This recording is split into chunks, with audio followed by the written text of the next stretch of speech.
The airlines, Lucky you made it. the airlines are just less. All set? Yep. Okay, I call this meeting to order. This is the Town of Lake Luzerne regular board meeting, May 5th, 2026. Please rise to salute the flag. I pledge allegiance To the flag of the United States of America, and to the republic for which it stands, one nation, under God, indivisible, with liberty and justice for all. Councilman Orbit, Here. Councilwoman Pettit. Here. Councilwoman McMahon. Here. Supervisor Niles. here. And please be advised that Councilman Thornton informed us he'd be 15 to 20 minutes late, so he should be here soon.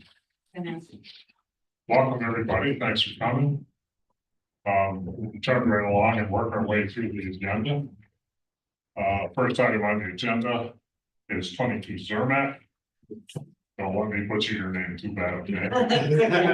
The Las Canaras. That was beautiful. Right here. And please come up to the table, state your name, and tell us what you want to tell us. You can bring up the chair if you like.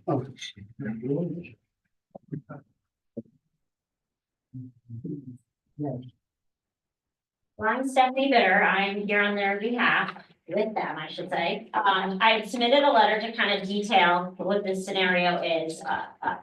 Essentially, this is part of a subdivision that was probably created in the 80s or 90s. 70s. Oh, that too, 70s. And there is a culvert that exists under the town road that drains directly onto their property. The drainage has gotten to the point that they have actually created almost like their own catch basin with some logs to direct it because it is generating such a large amount of drainage. And it has created damage and it's obviously creating a nuisance. And more importantly, they are to the point that they want to place a garage on the property and it's impairing them from proceeding with the development. They understand in speaking to the zoning office and I believe the highway department that there is not necessarily a town drainage easement that exists for this purpose, which it is obviously doing.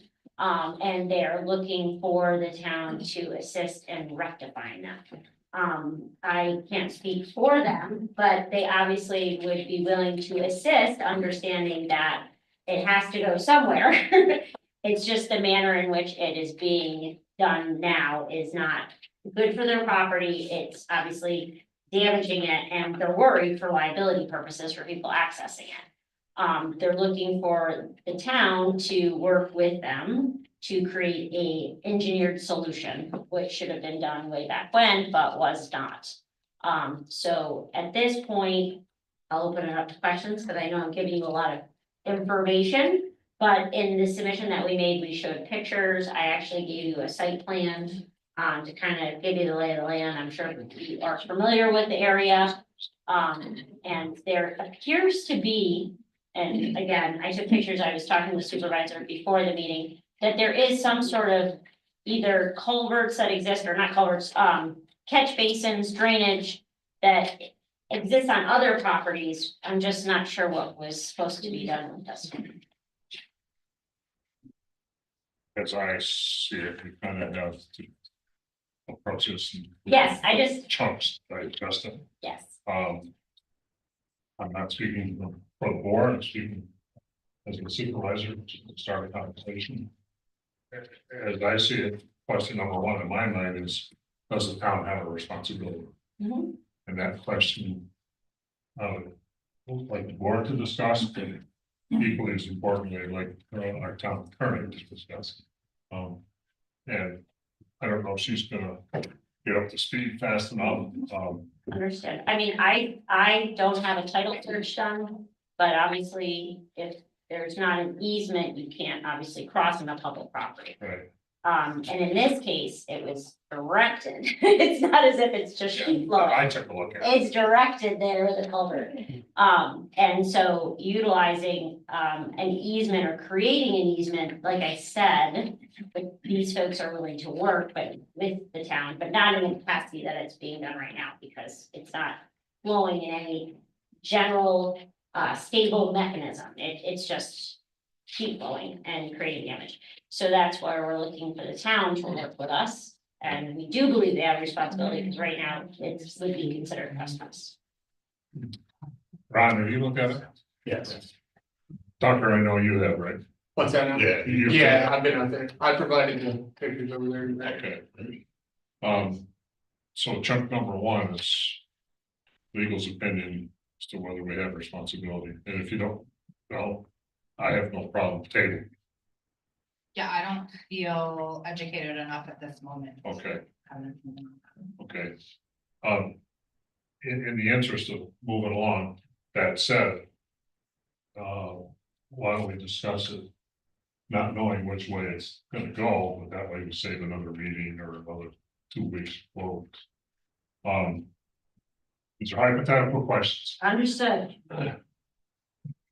Looking at the site plan, as you're standing in your driveway just to the left, I see what looks like something wide access utilities. Is that a potential place to run a drainage pipe, and who owns it? Could we make a deal with them to run one there? Does anybody know the answer to that? I do, so that easement, when we bought the house, the prior owner, gave access rights to the house that's all the way down at the bottom. Where's that house on this? So it's right on the lake, so. Right, so it's to the top of the page. Top of the page, if Right. you to the left of that, east. So if you're on at the street, it's downhill. Yeah, so if you look at, so where that, so at the bottom of that easement where it kind of turns, Yeah. that's where the house is. It's literally right on the lake. It was my understanding is the first house that was built in the development in 78. So it was kind of like the original home. And Chantel, which is around the, was supposed to be the access for that home, but it just never transpired. So the prior owner to us gave them Chantel is the street name? Shut down. Chantel, sorry, Chantel's Chantel. street name? Yeah, it's a street name, but it wound up being part of the property of the house that's down there, but the prior owner that owned my house gave easement rights to that homeowner down there, as well as my neighbor next to me. So that easement is combination of my property and my neighbor's property as an access easement to the house. If you're looking at the vicinity map, what he was talking about is, you can see how there's like, almost like it's a flaglet lot, but then there's one that isn't. So it appears that that's where they were supposed to go, and it's easier to come from this way. Would there be a place on that easement to run a pipe? And is there a place where it could discharge? It wouldn't upset anybody. So I don't think so, because the house, so the driveway essentially goes it goes right down to the house. So if you look at the property where it comes to the point all the way to the right. Yeah. Behind there is like wetlands, and that's part of the second lake. So if water went there, it wouldn't bother anybody, essentially. But if you did it straight down that utility easement, or the access easement, it would hit my neighbor Kenny's house. As I go down that utility easement, Yep, what is that line right Down the dead almost center, 90 degrees across the easement? that's fine. Down the middle, No, perpendicular to the length of the easement. oh, I think that's the that's end the of property line. that's the end of my property, yeah. Okay, so it's somebody else's property on the other side of that line. On the other side of that line, but to that point, so you see where that line goes and it hits the point of the. Yeah, to the right, yeah, that point, that's wetlands, and that, my understanding is that's associated with the second lake. That's not my neighbor's property. foot. The other end of the pipe that goes under the road. Where's that water coming from that's going into that pipe across your property? So on the across the street, Yeah, there's, I guess. I didn't think to look there when I was. Yeah, so across the street, there's, it looks like the water's being moved there, I'm not sure, but it starts, there's like a little ditch across the street.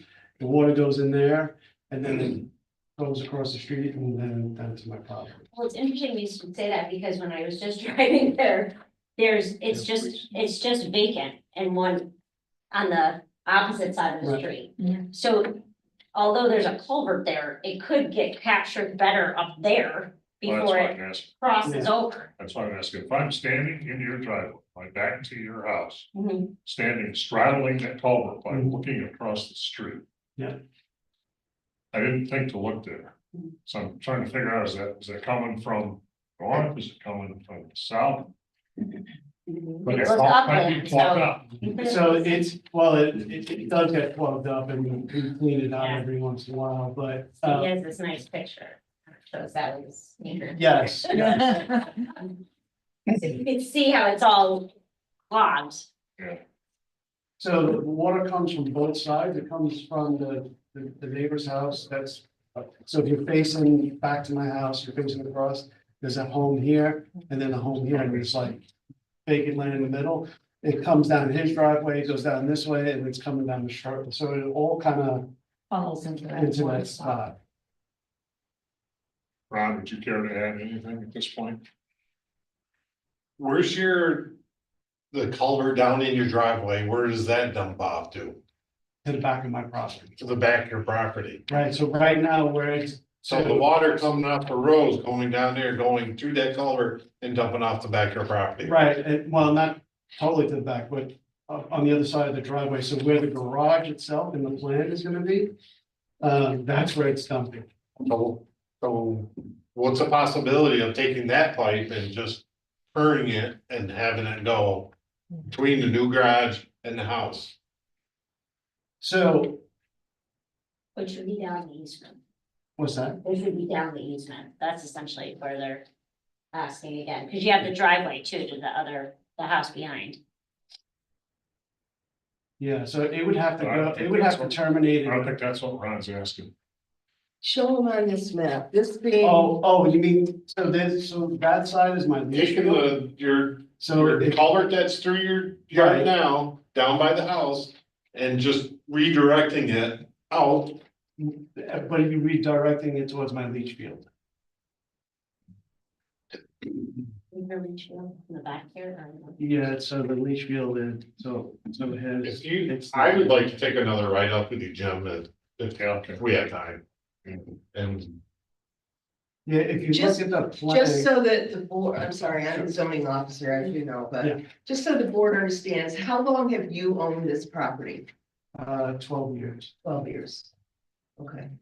Your house has And the been there- property across the Your street, house has been there 12 years? It was built in 88. the property that Jim is asking, I'm sorry, Supervisor Niles is asking about, if you stand on the road opposite yours, do you know who that is owned by? I just don't have the maps in front of me. Yes, so there's two properties, the one, if you're looking across the street to the right, they're new owners, we just met them not too long, I don't remember. Is there a house there or is it? There is a undeveloped? house, There is yeah, a house. Tom used to own that house. It's just changed hands. Yes. Yeah, Last year.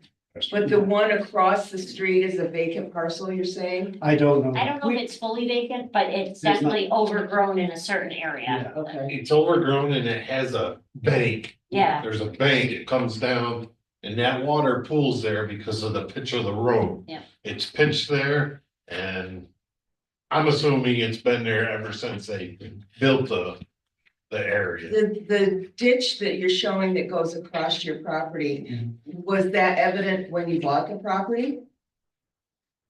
Was it evident? Was it there? Did it exist when you Uh, bought the property? I'm assuming it did because the culvert thing was on my property. Okay. It wasn't evident that it was an issue. Yeah. I understand Yeah. that, but I It's just big. wondered if it had, if it's a new development, oh, Or if as it's- to the drainage not working, yeah. that's what she said. Can you give me a sense of urgency or not? To resolve this problem? So, we're having work done to the house and and I need to move stuff out of the house. To have the work done, and we want to build the garage first. When do you want to build the garage? Wow. ASAP. Let's wave a magic wand. Oh, The problem isn't there. Well, summer's only like Right. 3 weeks here. So I actually have the contractor. We're going into, we're actually, he's building the proposal, and we're going into contract this week, so, for the whole project. I'm sure you've gotten the feeling, and it's true, the government moves like a hard target. Yes. So do you plan on moving that culvert down below? I don't put, Put the garage? this is why I'm here. He doesn't plan I on don't moving plan anything, to cause move. you mean the culvert that's underneath the road? No, down at their driveway. Can I ask a question? Sure. This. That right there. Right there. Mind if I? No, Yeah. Is that this? No, that's underneath my driveway, and it dumps on the other side of the driveway, and that's where the garage is gonna go. This is the culvert, this is the road, so this is like on this side, the road's going right here. And that's the ditch that's running into his property. So this is a. That's on the, yeah, it's across the street. Yeah, that's- Yep. So both of them are flowing into it and then going straight along that ditch. What is that? That's the same thing, just from the other side. Right, this is where it's coming out. That's the same, that's the same culvert right there. That's on yours. That's on his side. that's the problem. Yeah. This is. Right. That's ceiling. When it comes to- And most of the color I'm talking about right now. About the height, you want to put a garage right there with this whole thing. Right. I think. Okay, so this, Right, so that, I don't know, I'm assuming that was put in by a homeowner at some point, so the water would just flow to the garage. just to reiterate, so I understand, water that's coming out of the power pipe that comes out of the road. Runs down that ditch that I saw, and then it runs into a power pipe that runs under your Yeah. driveway. Yeah, so that ditch, oh, I'm sorry. No, So this And is that's actually, the- this wasn't and done. then that right? just This flows is Mother down Nature. water property eroding. into nothing. So, Until so it so I gets to understand your Ron's driveway. question, Yeah, and then it overflows, the culvert that's existing on your property, but then then This there's here? a pipe. yeah, what are you gonna do with that? that sits on the other If side. there's nothing here. This is still in your driveway. Right. I don't need this, Right. this is here because of this. Yeah, Oh, actually. Oh, we're not gonna eliminate that. Oh, we can't eliminate that. This is my driveway right here. all right, So this flows over here and then washes out the driveway. And then the garage goes like right here, right there. Show me. There is a culvert there. So if we look at the plan, It's, so. there's a, on the other side of the driveway, there's just another pipe out there. So- Okay, that's just take it. Yeah. It's the old- So it backs up. This culvert. Discharge. Already for the bills. Right, so it discharges down here and then. That's this, or at least this is. Right, I would just doing this cross section here. Put it out. This is where this all is. That's where this pipe is, Show me on the. right here. Okay. It's amazing how I'm sorry, down to a question. So it is here. This pipe comes from the road? No, so, It's here. And one, so there's a road. Maybe that's the other end. Comes to daylight, right You here. don't get this. Runs down across his yard, makes this ditch. When that goes somewhere else. and that drains into where this garage is. So, Got it, I'm clear. Okay, Okay. thank you. okay, you don't give them so much. Got injured in the process, but it's fine. I'll take care of it, I'll clear if you want. I don't know if we got anywhere, so other than we understand the situation. Any more That's a big questions? part of it. Yeah, I'm gonna suggest that we kind of table this discussion. The town attorney has to dig into it, Mhm. and in the meantime, this is just a suggestion, so. If you agree, let me know, if you don't, let me know even louder. Ron and I go up there and, I'd love to meet with you, if that's possible, but I want to talk to both attorneys to see if that's all right. Yeah, it's fine with me. Ron, Oh, yeah, okay, anytime. do you know how to get a hold of you, Tucker? What's that? Do we know how to get a hold of this? these- I have his number, so I can Okay. give you his number unless you're the attorney. What time is, generally speaking, what time is good? When? Which day? Thursday if possible. Tomorrow, Tomorrow, tomorrow's gonna rain. Oh, not. Perfect. Well, then Tucker and I are- That'll show you where the water's going. so I work from You and I home. have to leave about. well, Yeah, we gotta leave at tomorrow. 1 tomorrow. He and I are going to an APA conference tomorrow morning at 3:00 in Saturday. Okay. We'll leave it here at 1:00. So I work from home. I'm generally flexible. Friday is my only bad day at 2:30 to 3:30, but I'm pretty flexible. Do you know your schedule? Okay, what about tomorrow morning? I'm fine with that. But I have the doctor's. 10:00? Yeah, it's supposed to start raining at 11, so we can probably do it. 10:00? Sure, You're buying the donuts. sure. I'll make a copy. She'll make it. Maybe I'll come too. I'll let you go. Okay. Thank you. Thank you. You can leave.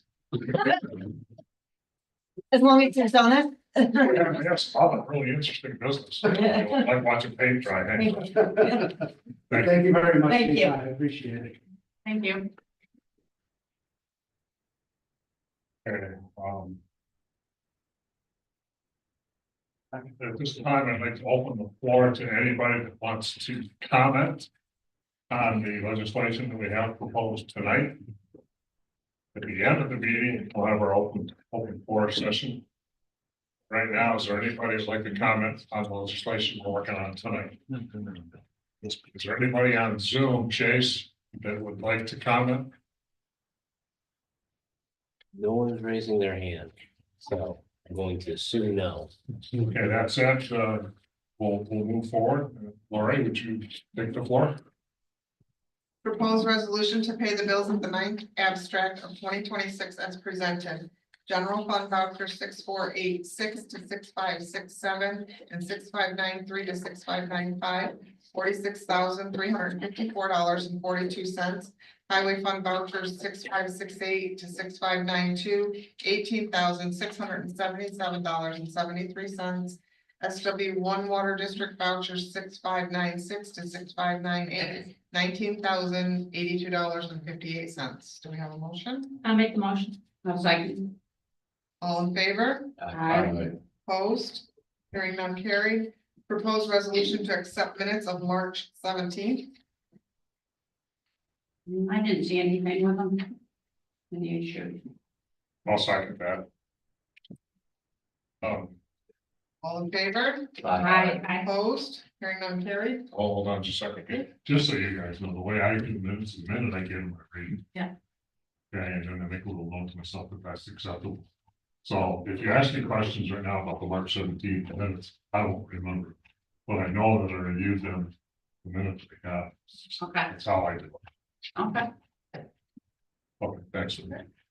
Proposed resolution to set SW2 Hudson Grove Water District billing at $700 per hookup plus $35 pool charge for residents with a pool. I'll make that motion, but I want to have a little bit of discussion. Was that 500 before? It's been 700 for the last 2 years. I would not rely on accessory records for the pools. No, I know. We I have noticed. But it's not up to me to go down and look at everybody's properties. I have noticed a couple of pools that we don't have on the system that have gone up in the last. I People think put up there's those something, portable pools a lot without permits. Yeah, I don't think we need to know that right now, though, do we, to pass this resolution or not? No, no, Do I have a second? Second. Any further discussion? I didn't mean to shut the discussion down. I just kind of want to make sure we go step by step, so I don't get lost.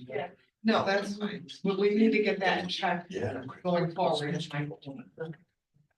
Just one more question. So we decided not to do meters for the water Well, in that district? you guys need to find a grant that's gonna help pay for them. Okay, Carrie. We're not there yet. Percents list. I got a couple, I got one quote for the meters. That's where it stops so far. when do these bills go out? These have to go out May 15th. I'm good. Any more discussion? No? Okay. All in favor? Aye. Opposed? Hearing none carried. Okay, to move forward. Okay. Yeah, thank you. Proposed resolution that all town and county tax bills, tax bill payments, and all SW1 and SW2 water payments be in the exact amount due to non-circulation of the pennies, and that's what we spoke about last. Anybody need any discussion on that? No. I'll make that motion. I'll second. All in favor? Aye. Opposed? Hearing none carried. Now, Mary, I do have a question about that. Oh, boy. Do we just put a notice in their bills that that's the case? Okay, I don't have to do any separate mailing of anything. I have no idea. Okay, I can let you know. okay. All right. Yeah, because I have to send those out on the 15th. Proposed resolution to accept the audit of financial record keeping for the calendar year of 2025 performed by the town board on January 19th.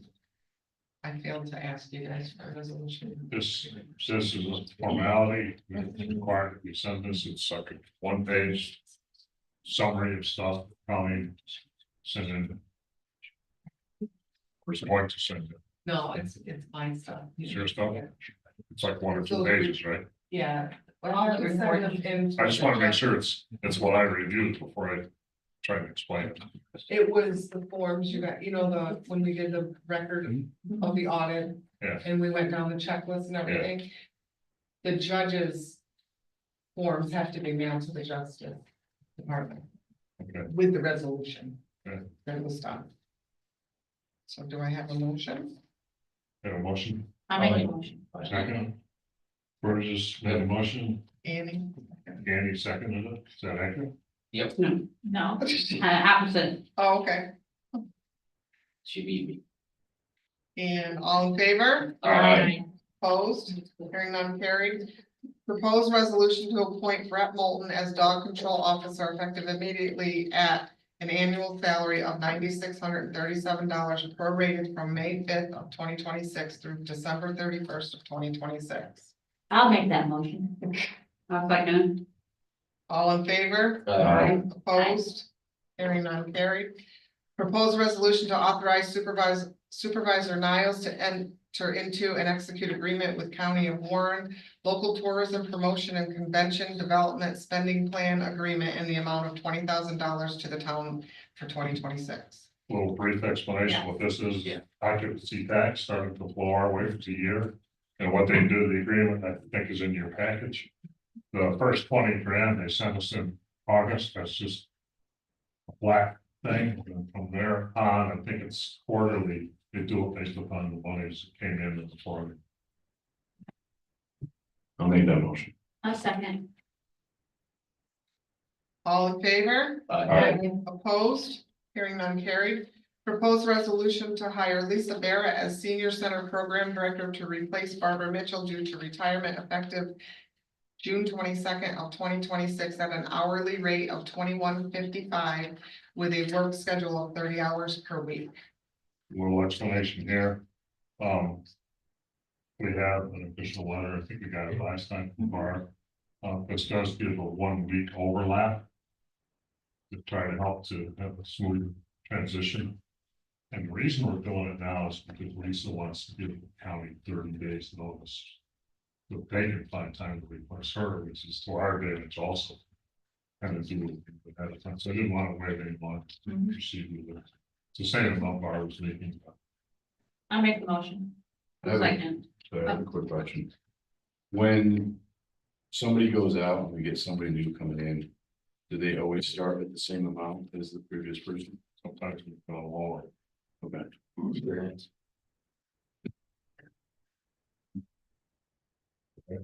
Yeah, I'm just curious. Good question. That came up related to the else. Who made the motion? Annie. Second, Me. all in favor? Aye. Opposed, hearing none carried.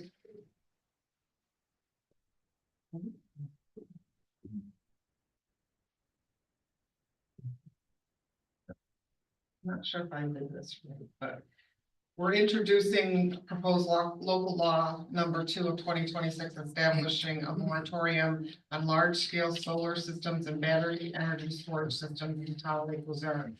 So this next resolution is to set the public hearing.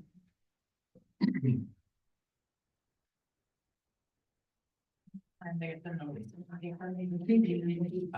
If I do it first, how many days do they have to be though? About 5 or 10? The 5 would go to this one where the 10, The 10? public notice, No. Not all all, of them. not all of them. okay.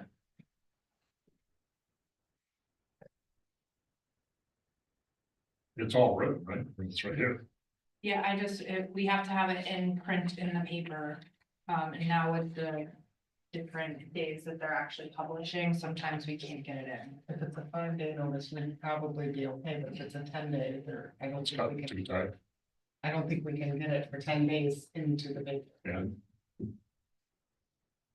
I can get it to them, but I don't think it'll run 10 days by the time they run it. Well, You want to put it out, what, twice a week, Yeah. Thursday and You'd have to have it in Saturday? Thursday to be Sunday. our next Yeah. regular meeting would be 14 days from now. And when is it days published? that? 19. Thank It'll you. tell you. Um, You wanna go grab my paper that has it? yeah. Yeah, let me go grab it. I think. I think it matters from If it's a fun day, I think I'm you sorry? can do it. from a project standpoint. Do you think it matters if we do it 2 weeks from now or 4 weeks from now? No. I knew the sooner the better. That's Well, let's see. a what- different way to state my question. Yeah. Let's see what the schedule Okay. actually looks like. 4 days. And if you still need your research, shut up.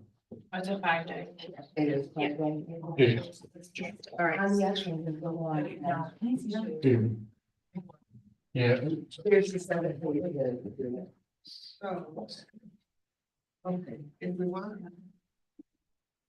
So there's a deadline Thursday. Yeah. To be published. To be published Monday, so the 7th. If it was published Monday, that gives you 1, 2, 3, 4, 5. Yeah, we're good if we get it in to them by Thursday, which I'll do it tomorrow morning. To run on Monday, the 11th, and that will give us Want to do that? just enough time. That's fine. So the board's in agreement, we ought to do that.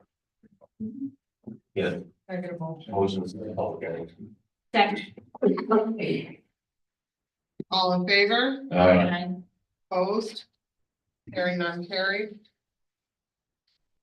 To reports. Oh, no, discussion, I'm sorry. On the moratorium, though, I just handed my paper to the attorney.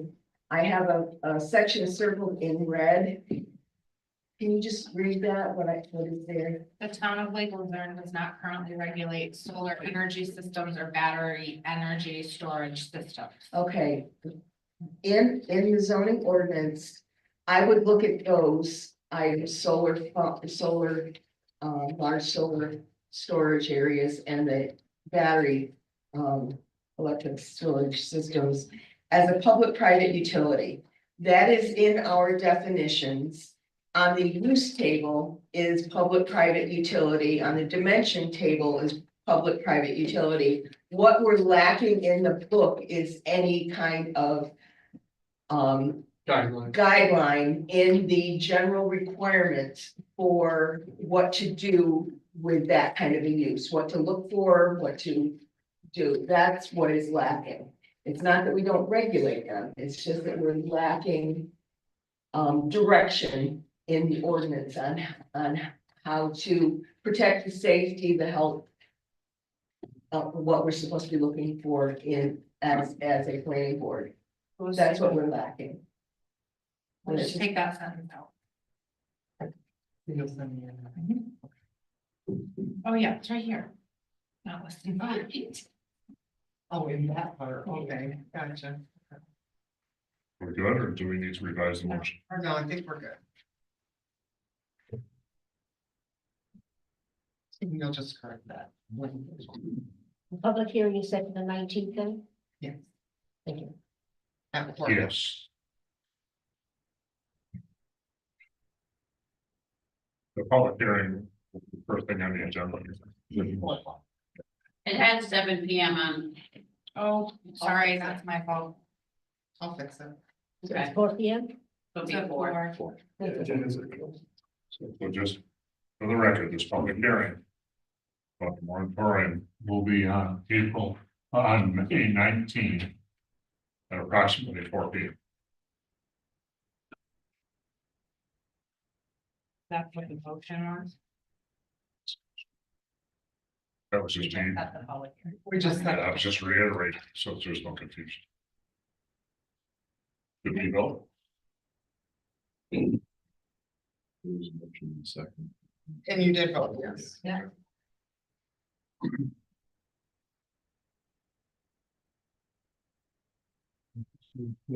All set? Yeah, I just have to change all these. I have 7 PM. Now you're on to discussion. I have a public thing at the end. Will it be available on Zoom or anything like that? Yes, Okay, thank you. same as a regular meeting. Okay, so now we're on to discussions. Yes. Okay. I'm gonna bounce around a little bit, because some of our discussions are on the agenda, and some of course will be brought up as needs to do our reports. The first item on the agenda for discussion is talk about garbage service. Turn the floor over to Dave and let him tell us a little bit about some of the research he's done and some of these ideas. Sure. So I think everybody up here knows, but I'm not sure how much awareness there is of the general public that the town has been kind of dipping into its reserves for a number of years now to cover a budget deficit. And those reserves are now kind of running uncomfortably low. So we've had to take a look at different ways that we can save money at the town level and the different services that we offer. One of the services that has come up that is a substantial expense to the town is something that other towns either don't offer or have eliminated is garbage pickup. So that's one of the things that we've been kind of looking at, and I'm just going to kind of go over how much we spend on garbage as a town, and then also a couple of options that we looked at that we'd kind of like to discuss further. So currently the town, so I'm going to use round numbers. These aren't exact numbers, but they're right in the ballpark. The town right now, between the transfer station and picking up garbage, spends about $400,000 a year on garbage. Of that $400,000, around $260,000 can be directly attributed to the pickup service, which is a substantial amount of money for a small town. And quite frankly, it's unsustainable at this That's only point. 10%. Yeah, it's a massive chunk of what our budget is. Towns like Stony Creek don't offer garbage pickup. I'm not sure if it's the village or the town of Corinth, same thing. They don't offer garbage pickup for this reason. It's incredibly expensive. Warrensburg, yeah, that's another one. So we looked at kind of options. I did a little bit of research on what other towns do, some of the different options out there. And I kind of narrowed it down to 2, which seemed like the most logical options. I'm just going to kind of touch base on them and some of the pros and cons. So what I'll call option A is that we retain garbage pickup service. However, we have to charge a set fee per developed parcel of land in the town, excluding commercial properties that already are not eligible for garbage pickup. So if you own a piece of property in the town, it has some sort of improvement on it, we would assume that you would generate garbage on that parcel.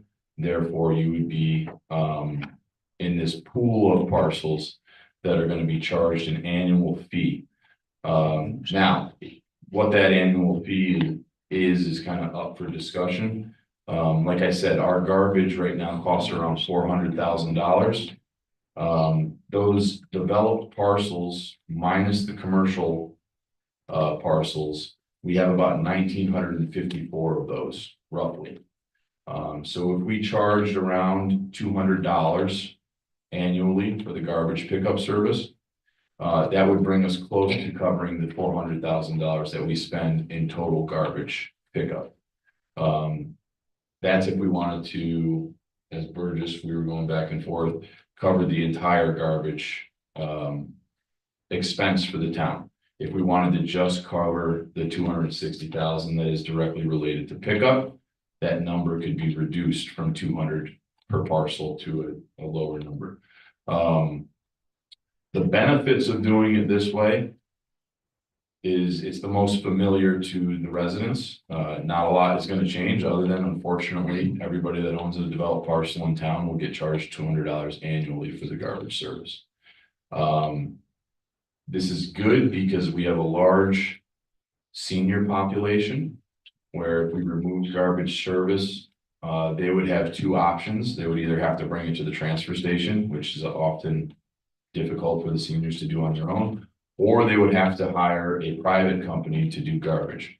Now, I just want to put it in perspective because $200 a year I know is a lot of money to people. However, if each parcel owner went and got private garbage service, and I have a quote here from Ace Carding, it would be $433 a year.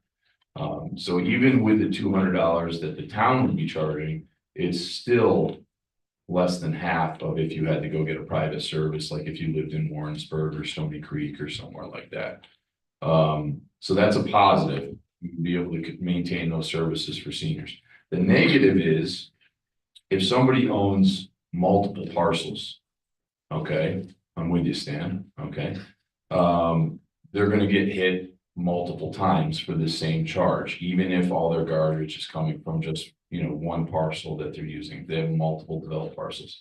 So it's gonna hit seasonal residents a little harder. It's gonna hit folks that own multiple parcels in town a little bit harder. So that right there is a negative. Another negative is the cost of doing this is going to rise like everything else. Right now, it's $200 to cover everything a year. That cost is going to go up. That number also does not include having to buy a new garbage truck if we were to continue pickup service, and we are due to buy a new garbage truck now. And there's several $100,000 to do that. Okay, so that's another cost that we would have to incur. So that's option A. Option B would be to eliminate pickup service entirely, leaving residents to either bring their garbage to the transfer station or hire a private company for the money that it would, like I said, it would cost about $433 a year to do that. Now, option B, essentially, we would charge a permit fee of $50 annually to be able to bring your garbage to the transfer station. And then we would charge a $2 per bag fee that you bring to the transfer station. So this is a little bit more fair in the sense that those who produce more garbage are going to pay more money. If you don't produce a lot of garbage, you don't have to bring as many bags. So that's, in my eyes, is a positive. It's definitely fair across the board. However, it does hit seniors a little bit harder, okay? And it's going to hit,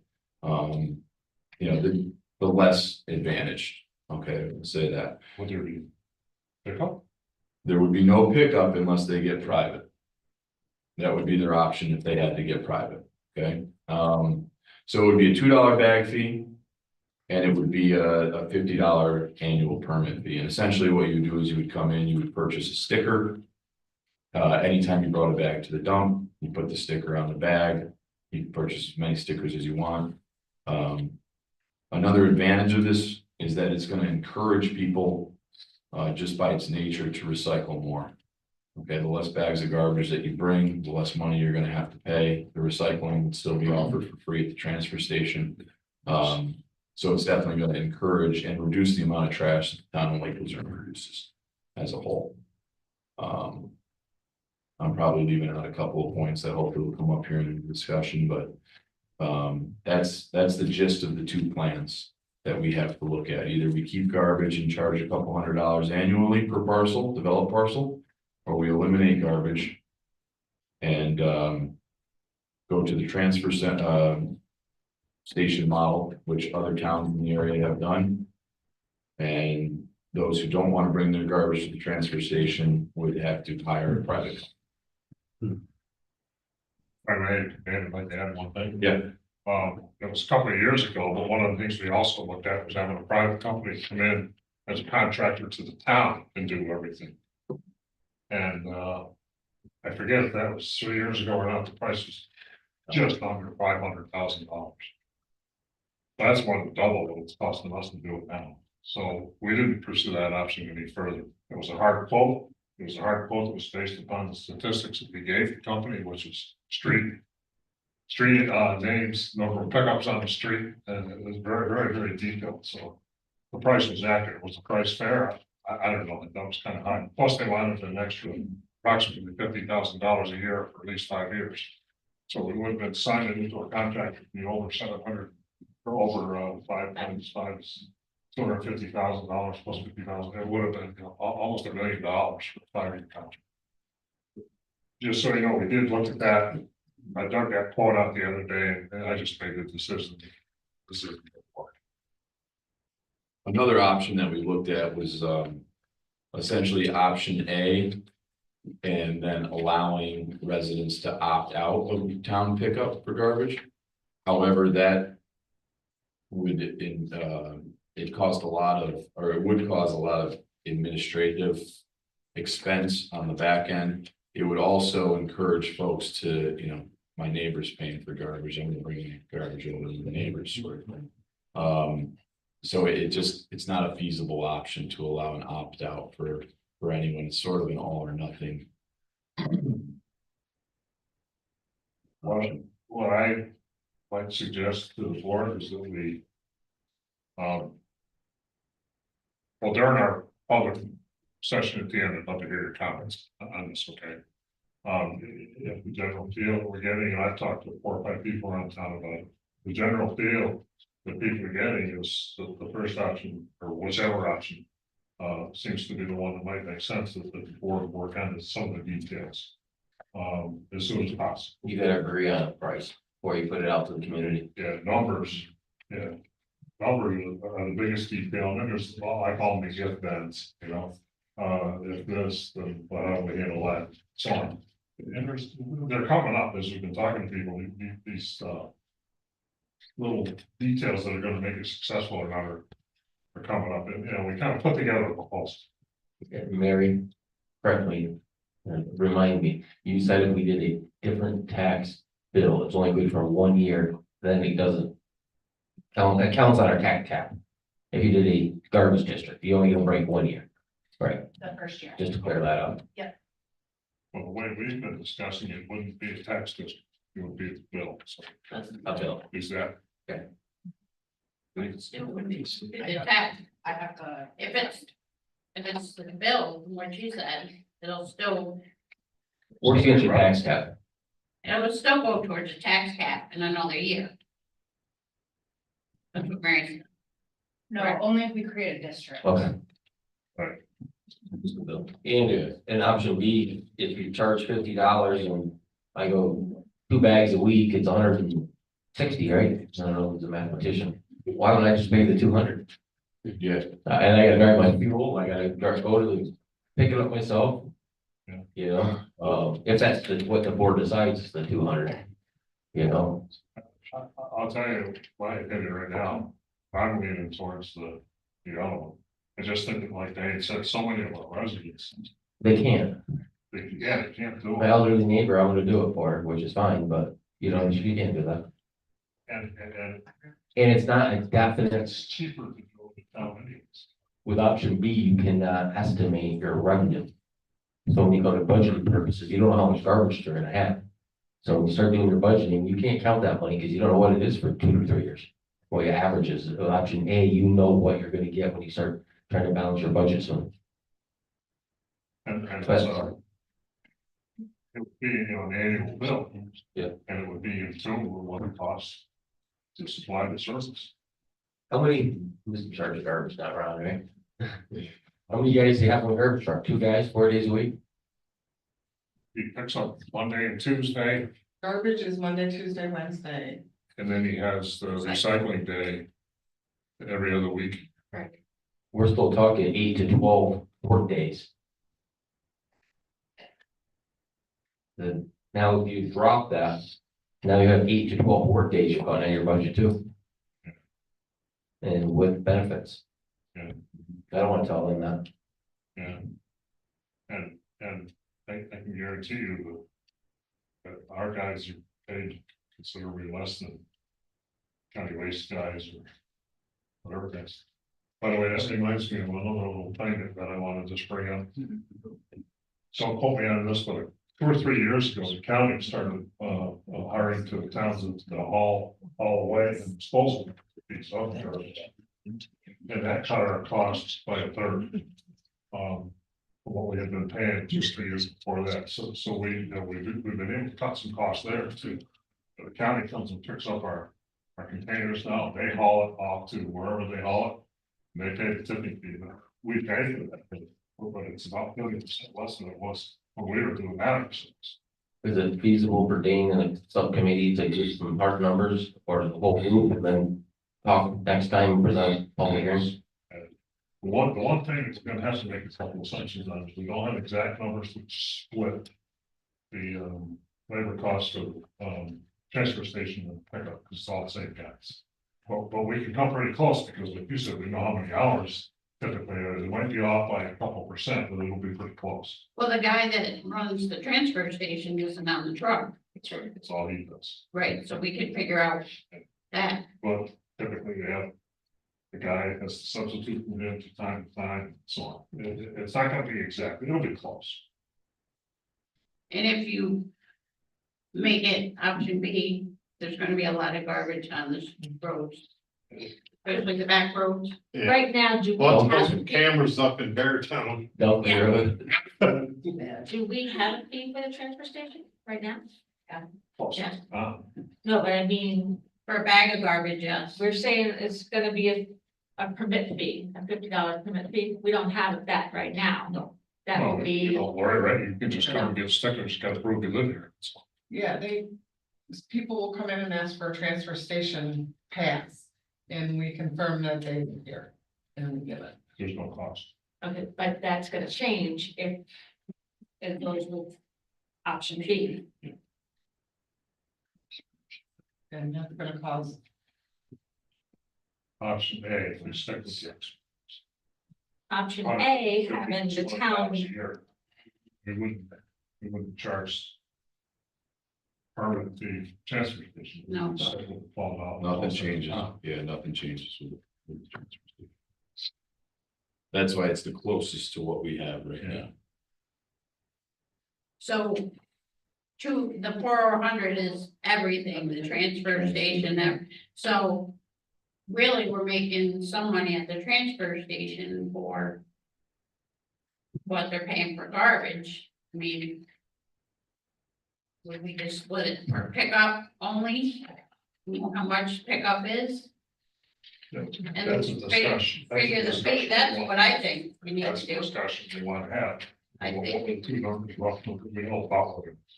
56, Yeah, 260 to 60. out of the 400 is pretty. So roughly 140,000 expenses.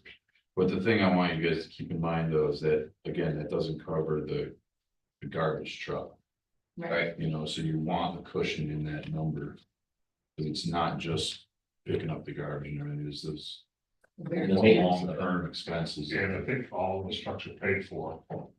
So there would be no annual expense bond money or whatever for the trucks we have. So if we buy them, it's gonna be a new thing. Mhm. No, No, that, I think that's why, in my personal opinion, the 200 is a better number than like a 150, because it gives you more cushion. no, But I mean, realistically, it's still more than half of what you're paying in Warrensburg or Stony Creek or in, you know. yeah, I could start stocking some away. Mhm.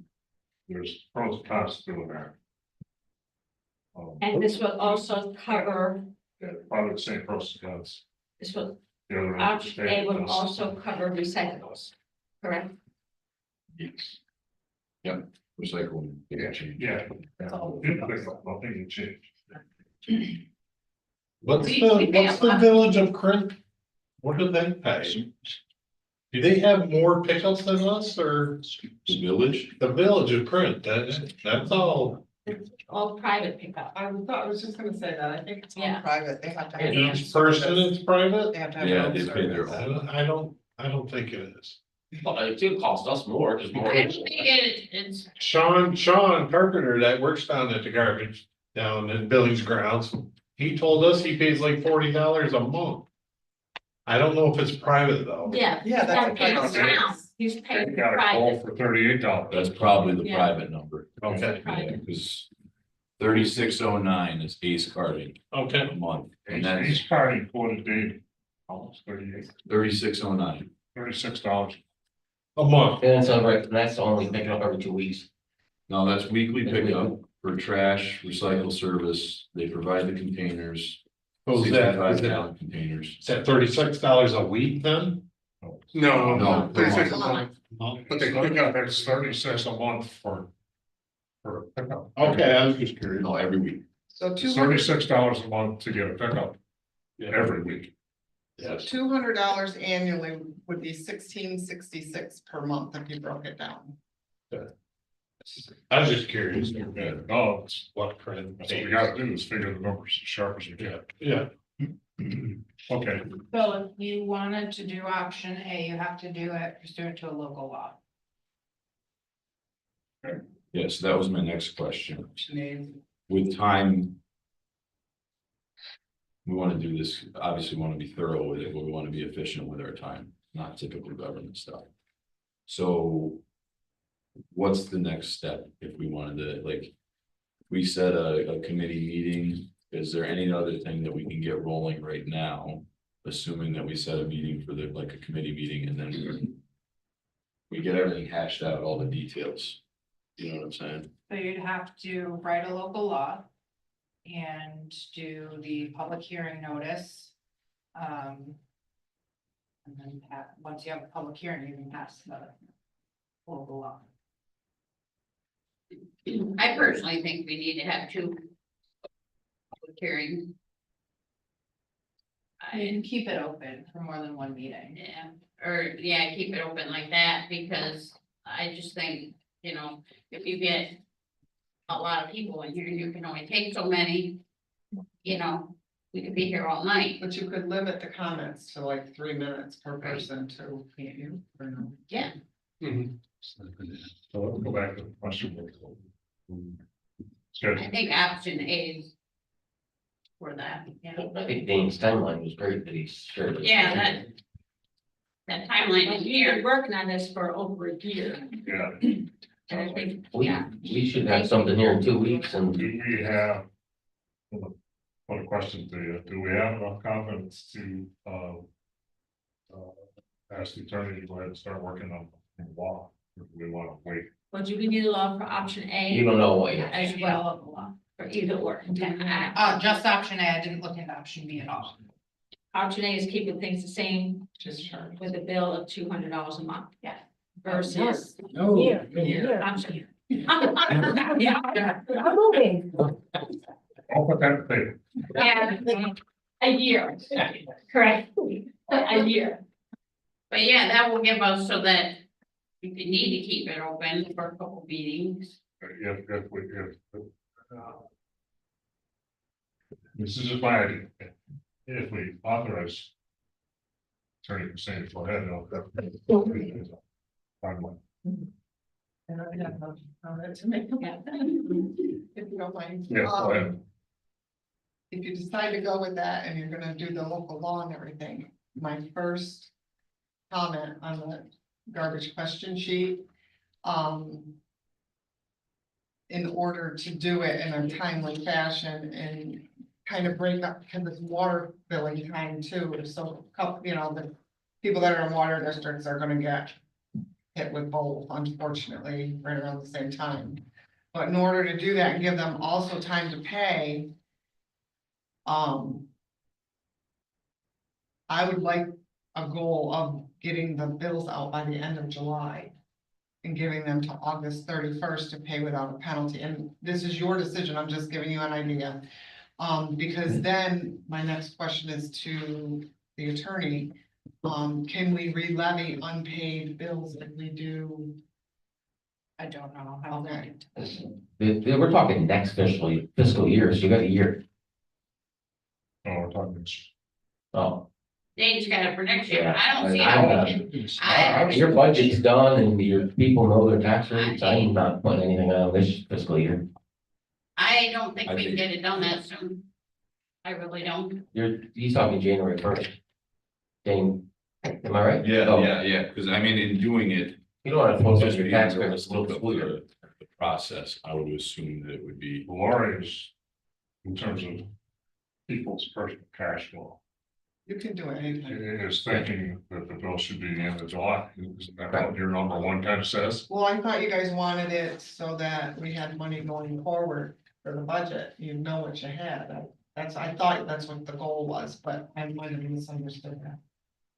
I can do the billing whenever you want me to. Yeah, 'cause I mean, to have them pay $200, I mean, that's gonna be June 30th to July, or July 1st to June 30th every year. It can be, hold on now, let's think about this. Yeah. Be less than that. Because then you're to levy unpaid bills onto the taxes, that's gonna be, I think that's gonna be. Yeah, if you decided to do it now, you could do the half year, $100 and put notation in there on the bill. There's a lot of room to put information on the bill. That this is for half a year, that's up to you guys. Can you put, if we did it in January, could you put it in with the town and county bill? You can't. You can't put anything in. And I don't think, it's just my opinion, I don't think I'd wanna get a garbage bill and tax bill at the same time. Right. What do you think about that idea? For $100. I just have one more question. Is there going to be any exemptions on this for anyone, for veterans, for seniors, for military? Yeah, It would be a nightmare to do all that. To keep track of all that. I mean, if that's the way you go, that's the way you go. I'm just saying it would be a nightmare. How do you know? How are you gonna separate the ones that say you just have property with no improvements on it? Melissa gave us a printout of, Okay, you got lists, oh, okay, yeah. She already has. okay. So what we have in this folder, which I can copy to everyone if you want me to, is we have, I think, 3 lists. One is complete total parcels. One is home, properties with homes, and the other one is properties with improvements. What's that, water and electric? Improvements. It could be. Improvement could be a shed even, Okay, Yeah. yeah, because they're gonna pull it in the summer and they're Any already. improvement. yeah. Okay. So anything. we have those lists to go by. Okay. And those numbers, names, and some of these calculations. Okay. Well, so I think for Mary to start working on it, we should figure out if we're gonna do this year at all, or this year 100%, or wait till next year. well, I think we should, have our public hearing this year. Yes, and give them 6 months notice to know they're gonna get them. Yeah, I'm not at all for this. Your budget's done, you told me what the tax was gonna be, I don't wanna hit anybody. and then it's given people 6 months, yeah, Yeah, to know that it's coming, right? There's other, so we aren't going people this year. No, I wouldn't. July 1 and you can plan it, how you're budgeting. The January one, sorry.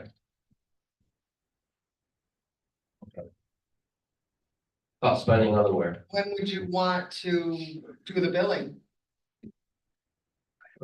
Town clerk says to, it's comfortable for her.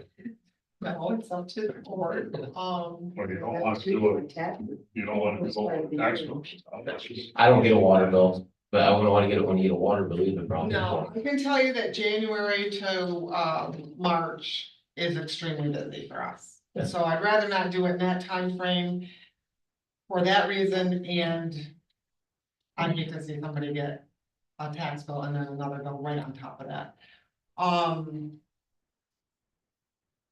April would be an option,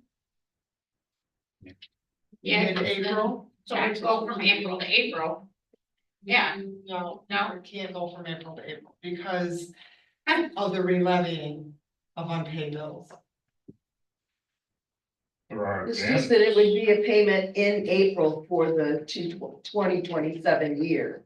so just until December 31st then. Well, it would be from January 1 through December 31st, so you wouldn't be paying it Until until after. Well, they would April. have, they would be able to pay it up until April without a penalty. So if you Is that build it, right, if you build this out, say in April, Mhm. you would give them until May 31st with no penalty. Then you could let them pay right through October 15th, just like water people do now. So in other words, SW2, we bill out May 15th, I send the bills out. Those are due without penalty by June 30th. Then they have through October 15th to pay for the people that don't pay without penalty. Okay, so then anything that's unpaid on October 15th then goes on the tax bills for January. So we get our money either way. I say that again about the without penalty, Okay, so if you were to bill it out, we send them out in April. okay. Say mid-April, or say towards the end of April, because when we close out taxes, we're not all settled up for another week to 2 weeks after that. It's pretty darn busy right then. But we could definitely get them out by the end of April. Give them 30 days to May 31st to pay without penalty. After that, it's whatever you guys set. Water, right now, water's at 5%, taxes is only at 1%, but you guys can make whatever you want. I think that would be amazing. So we bill in April, they have until May 31st to pay it. What is the time period that they're paying for? That can be just like, okay, so Not, That's a not row. when can they pay it, but are they paying Yeah. for the calendar year? it can be Yeah, fiscal year though, because our water's fiscal. So Right, it'd be fiscal year of April to April. the service would be a fiscal year. I think it'd be better to make it calendar, so that you have budget input, you know, when it's time to do the budget. We have to start working on the budget in August. But And you'll have revenue. Yeah, you know, For right. next May. Well, this is why we need a subcommittee now. Yeah. To hash all this stuff out, but we do need to do a public hearing. So we'll have a month to get that together, no? When you schedule the public hearing, the local law has to be written, because people have to be able to come in and See look what's at in it. it. Okay, when, how long will it take you to do a public hearing? I mean, not a public hearing, the law, the written law. Well, I need all of these details to do the local law. Okay. Some balls in our court, we'll sit down when Mary started. No, Plus, we got more time than we thought we had. Yeah, but we've been kicking this can down. Well, there's no doubt, that we just went, started in July, if we push it out the next year, that's 6 months more. Right? yeah, but at least we're making progress. Yeah, I know. Yeah, you You can't, gotta rip the Band-Aid off sometime. but you can't send out another bill this year. No, Now, I'm confused, we're gonna try to get this done in the next 4 or 5 months, we can wait until next year. I, No, no, get it done, we're but gonna not get it bill. done, but we're not gonna bill it until So we have more time, January. Yeah, But we yeah. need to get this done. You can't just, but we have more time. So the only outstanding issue. I just wanna make sure I'm not missing. So we do have We more wanna time get, this we year. wanna get this, together, get the law written, have a public hearing this year, Right, we Ready to will, go. ready to Yeah. go. right, Yeah. which we will. Okay, so you don't need to start. You can't anyways, because you want all these numbers, if ends, here before. Can we schedule a time in the next 2 weeks Yes. to get together? So you wanna have a workshop? Yeah, You wanna do that? I'm not available next week. I mean, it sounds like the only thing you guys are not decided on is what you're gonna bill for, but I don't know why you wouldn't bill January first to December 31st. Like, that's the, you're not billing at that point, When but do the that's the tax time bills go? period you're billing encompassing. Yeah. Oh, So that's what you're billing for, but you're not getting your bill till April. Right. Okay, that makes sense. That makes sense, right? yes, I mean, you're right. still for the 2027 years, you don't have to pay until the last. Quiet. Okay, fine, we don't stick to the calendar year. Yeah. Yeah, I, Yeah, I agree with Mary. It's for your calendar year, but you're not getting billed for it until April. Right. But But you're it'll be already, for the twenty Okay, but twenty-seven we year. still need to decide, are we, what I'm hearing is Plan A is a done deal. Are we Right. given the option of a Plan A or a Plan B? No. We're not. So Plan B is out already? Is that what? Did we already decide we're having? I would say so. I would say yes. I just laid it out. I would say yes because. Well, I liked it when you laid it out because then I was able to, for myself, say, oh, I like this. Yeah. But that's not, I mean, there's 5 of us and you're saying there's a 1954 parcels. That's an awful lot of people that might wanna know what the 2 options are. Well, we have to decide which option to go with before we present it to the public. So you can't give them both. So we're not options gonna then. give Okay. them, we're not gonna let the public know that, okay, this is option A, this is option B. What's your take on that? How do you feel about that? I mean, you certainly can. Well, that's what I'm asking. Yeah. Is that some, I mean, I would wanna know. I mean, I'm up here, sitting here, so I know, but no one else knows. Anyone that's got a couple of people on there. So They're gonna know. if you made 2 different local laws and then you adopt that one or no? No. No, you can't. Okay. I'm just asking, sorry. I'm just thinking like I'm just an asking. informational meeting, you know, give the Right. information to the public and let them give us their opinion on it. No, No, if I'm wrong on this, please tell me. I just I don't know if I would do a public hearing for that, like maybe a survey or something. workshop. I just don't know, if well, people come in here and have opinions, they won't tell you exactly which option they want, you know what I mean, like, they'll come in here and.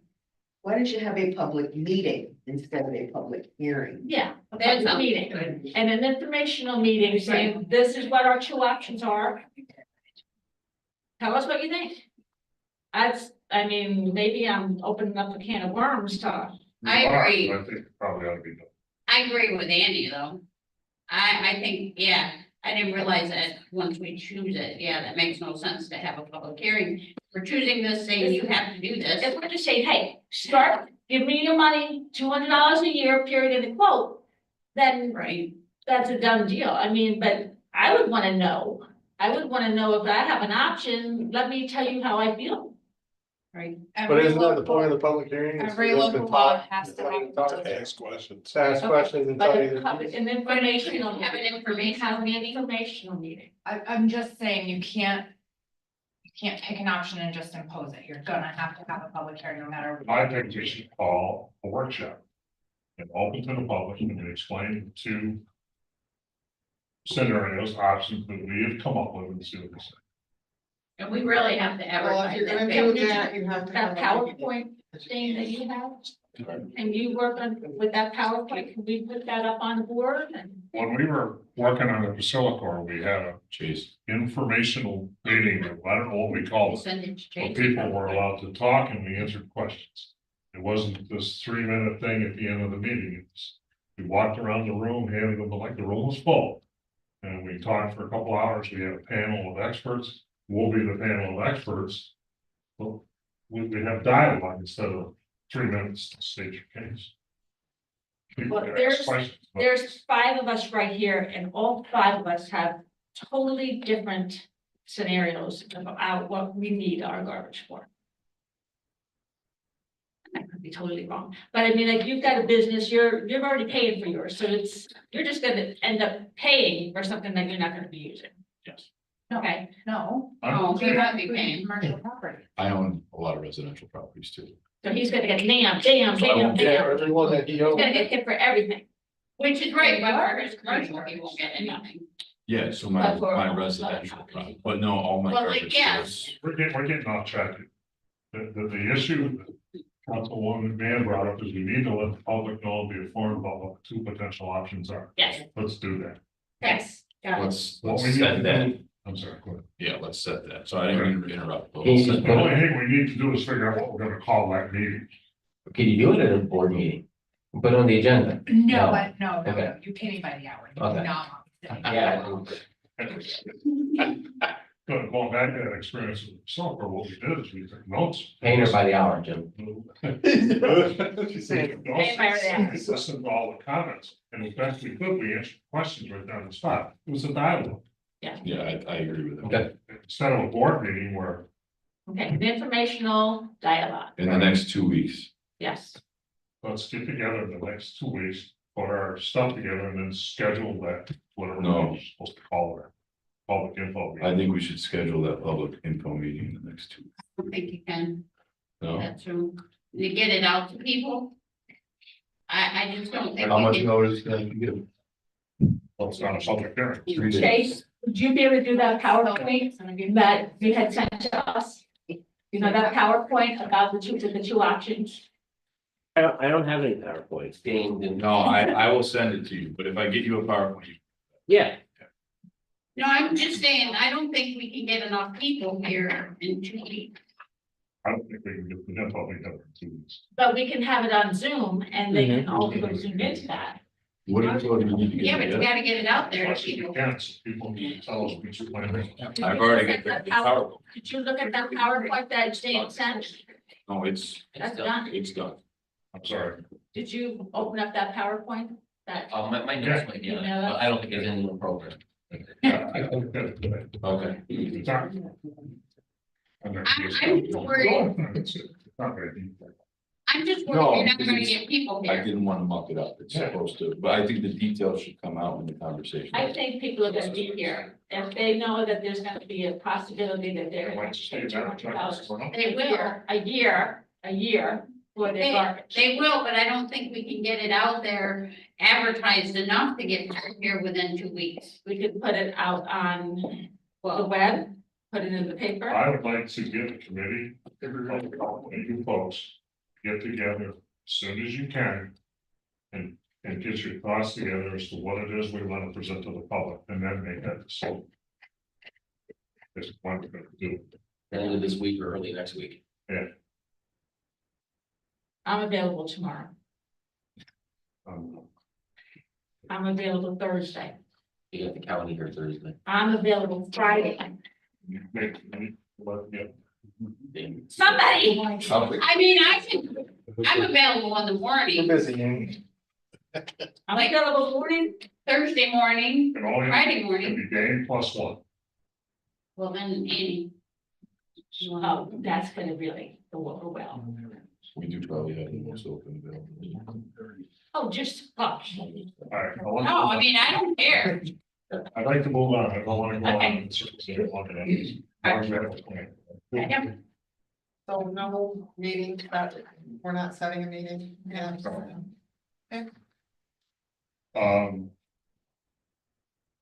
The next thing on the agenda is park pavilion registration. Put that off.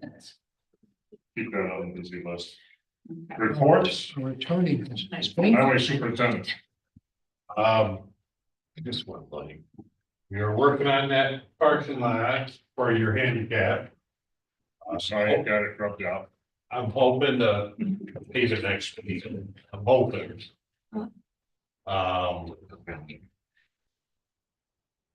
He's talking. We've paved a couple areas up on Daly Hill where we did culverts. I have a disgruntled landowner up there, and I don't know if y'all know, but there's a ditch in front of her house, and I changed the culvert. And I have pictures here before, and I have a picture here after, and it's dry, and she's complaining. I thought she was gonna be here today, but not, so I do have pictures if you wanted to see them. In Second Lake, I have a cul-de-sac that, Hold on just a second. I went up and took a look. I've talked to her half a dozen times. And it's a ditch. Sometimes it has water. It was a ditch last year and the year before, and it had water. So, kind of what I'm saying is, I don't see a problem. I think that's what Ron's saying. She continues. her neighbor has a culvert on her driveway, and she wants me to block it up 2 inches to give the water a pitch to her culvert. What's a block of his. So, Yeah. all I'm saying is, It's- Ron's not the only one. Okay, go ahead. I've been here 20-something years. I think I know how to put a culvert in. But other than that, it's fine. What else you got, boss? In Second Lake, there's a cul-de-sac that I'm repaving. I tore it all out because it was the way it was pitched and everything. And in that area, there's 3 lots that are just wooded. Being proactive, I put in water to each one. Cause you know, in the future, it's gonna sell, someone's gonna build. So I just wanted to let you know, there was a small expense on that, and I did that, being proactive. Other than that. We're beautiful. Other than that, we're plugging along. That's all. Thank you. Zoning office? Okay, Tucker, join in at any point. You've got your report for the month. Thank you. We still need to, at some point, work on the local law for the short-term rental, but. Yeah, I talked to Tucker Yeah. about that. He wants to, We'll talk. yeah. We'll work on it. It's no big hurry on it, but it does need to be done at some point. We had the zoning update committee met on April 28th, and we started the review on the zoning code reorganization. It's a draft. We haven't really gotten into a lot of the things that I wanted, that I gave them. They're aware of it. They have them as far as talking with the committee to make some changes to the code. What we are working on is reorganizing the code and getting things where they should be. So we worked on that. We have a public meeting coming up June 28th for the public to tell them what time's that. See, I did it again. June 8th, thank you, at 7 p.m. here in the boardroom. And it's to explain to the public what is going on, what we're working on, what the goals are, that kind of thing. So I wanted to let everyone know that that public meeting will be coming up June 8th at 7 p.m. here in the boardroom. We looked at a moratorium. This week, Tyler Cunningham, 7 and 11 Main Street, came into my office. I just want to update you on that. He was meeting sometime this week with a contractor to talk about the cost of painting the house, fixing the windows, fixing whatever needed to be fixed, to get an estimate of what that would cost him so that he can make an educated decision as to whether to move forward with fixing it up or demolishing the building. So, and he did take permit forms with him for what, if he makes the decision to demolish it. I did talk to him very briefly to keep in mind when he was making his decision that there might be issues septic wise if he decides to refurbish the building for some kind of use that he would probably have to have like an engineered system. He definitely would have to have an engineered system, but it might be like a mound system or something because of the water table in that area and the soil levels. So I just told him I didn't feel I'd be doing my job completely if we didn't at least have the conversation about it. So he's aware of that. We also, and I'm gonna let Tucker talk about this, 1338 Lake Avenue, which is the old rustic inn. You can. Yeah, so a while back, I don't know if you guys have driven past it, but it fell in, Just a portion of it. yeah, a portion of it. Of course, the stonework's still fine. I had Matt come out, a concerned citizen called me I think the day after it happened, had me come out. He posted a unsafe Matt building, Oswald being the Warren County Building Codes, inspection officer. He came out and he put a notice, unsafe buildings, and again, the neighbor has been questioning Matt as to what more steps are gonna happen. Matt has been in constant contact with the owner, or the realtor, I should say, not the owner. Cause I'm not sure what state it is actually in, cause I believe the owner passed away. And I think it's owned by a bank currently. So the realtor has talked about how they are working to get plans to basically rebuild it, repair it. So there is progress being made. It's probably not as quick as the neighbor would like, but we're gonna go ahead and do our due diligence and put forward what we have as far as violations, because it is an unsafe building. It does need to be, repaired and restored, or at least in some way, everything has been verbal up to this point, so we feel that we should at least send out a letter to someone. We're trying to figure out who to send it to regarding the condition of the building and that it needs to be fixed, made safe somehow, just so that we have a timeline of a formal notification rather than just these phone calls back and forth. That's so. right, because if anything is to ever happen, say they decide that they're not gonna repair it, now we have to set a timeline and everything takes time to continue on with any type of I mean, we know violation. from So, other properties that we've recently dealt with that going through the court system. Hey, some of them were quick. right, but you have to I give just- people the time to respond. Right. You have to give them their So due right. Anyway, we're going to do a letter on that, and Tucker has been staying on top of that. Tucker, did you look at that fee schedule and give it to them? So you guys do have a copy of the fee schedule that we're looking at. I didn't make copies of the old one, so let me, you guys can kind of. We're proposing a change to the fee schedule, and I don't have the new one in front of me. In working, the last time that this fee schedule was updated was in June of. Let me see on my old one, June of 2019. There are things that we do that we have to go out in the field for that we have not been charging for. And I feel, especially with the town being in the situation that it is with the budget, that our office could help generate a little bit more revenue than what we are. I think it's pretty out of date what we're doing. So we worked on a new fee schedule, keeping in mind that with the zoning change, it may change again within another year, but this is for now.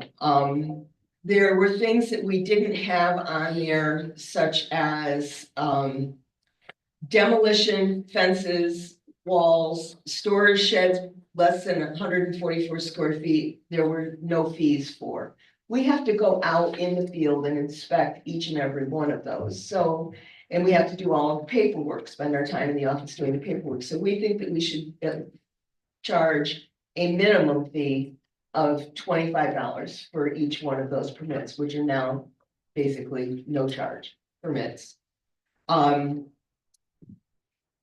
thing with site plans, if you just do some quick math, there's 9 members on the planning board and we're only charging $100, which each planning board member is $25.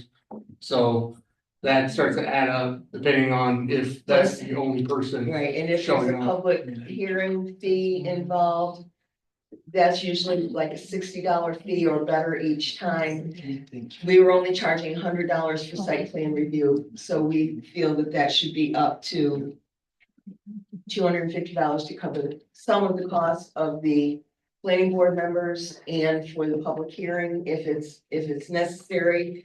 We also, same thing for variances, which we've been charging $100, we feel it should be upped to $250 to cover the cost, so that it's not costing every taxpayer for an individual's site plan review or a variance that they're asking for. Subdivision, I'm sorry, Could you give us a second sheet, which is the old price? yes, And Yeah, that's what I did. and then we'll put a resolution together and the agenda for next time. that's fine. I was just trying to explain where we came up with these fees. Boundary line adjustment, right now, we're charging $50. You've got a board, again, of 7 people. Minor, the preliminary plats for minors, right now are $100 per lot. We upped it to $125, again, just to get that baseline fee up to $250 if it's a 2-lot subdivision to cover the cost of the board. Major subdivisions, we left as it was. We didn't change that at all. The thing that we did add on the bottom of this new one is postage for certified mail. Right now, the ordinance calls for certified mail for properties within 500 feet of these actions, except for site plan review, but site plan review can request a public hearing, so you might have a public hearing with a site plan review. But the cost of that certified mail has been borne by the town, not by the applicant, and certified mail is now about $7 or $8 per letter to send out, and you're sending to properties within 500 feet of any parcel that is having a review done. In some cases, I'm sending out 45 notices per action. I have been sending it regular mail because of the cost and because the town has been bearing that price. The ordinance actually calls for it to be sent by certified mail. It's one of the things that we are looking at in the code update as to maybe to change. The reason why certified mail is the best way to go is because if someone doesn't get the notice, you get it back. Or you get a signed paper saying, yes, they picked it up, and in the future, they can't say, I wasn't notified about this. Which is why certified mail is really the best route to go. So we added on the bottom here that the postage fees for certified mail costs for any required public hearing notice, including but not limited to variances, special use permits, site plan reviews, and subdivisions, will be calculated as a present postal rate multiplied by the number of required notices due and shall be paid by the applicant within 5 days after the public hearing is set. That way, it should eliminate if they pull their application, we wouldn't have to be working with refunds. And it also gives us enough time to get the public hearing out where it needs to be. And it also gives that applicant a little bit of time to get the money to us before it was paid for. So we added that. We have not ever had that language in our fee schedule before. So you've got both the new and the old there. You can compare it. I'll email you guys both just Thank you. because. And we can discuss it at the next meeting. I believe that's all I have. That's all I had. Anything else? All right. Okay, first I want to go with my proud moment. Elaine, my deputy, took the notary course at our conference a couple weeks ago. She then went on Wednesday morning of conference and took her test and got notification that she passed. Just very proud of her.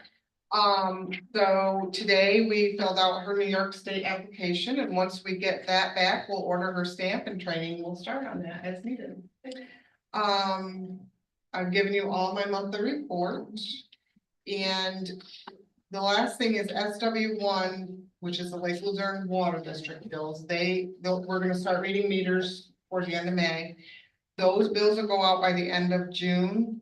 And at the May 19th meeting, I would like to get a resolution to set those rates, so we can get that all plugged in.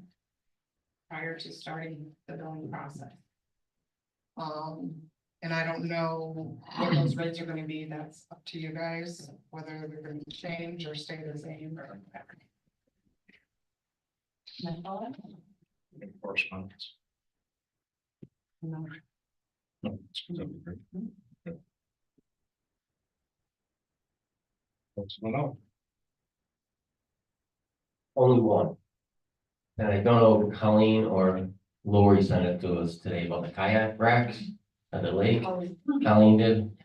I researched it a little bit, looked at it. So we have the 40 kayak racks and you have to buy your permit and you can use it for a certain amount. People who don't live here stood in line, bought kayak permits before people who do live here. So I would just think next year, it's too late this year, you've already took their money. Next year, you might want to have residents from 1 week before you open up to non-residents. People who weren't here May 1st, who live here, didn't get it, and people in Porter's Corners did, North Warren, I gotta leave from North Warren, I had one down there. That was 10. Yeah. 10 out of the 40 don't do it. So I don't know, who does the permits? Is it your office? Colleen, okay.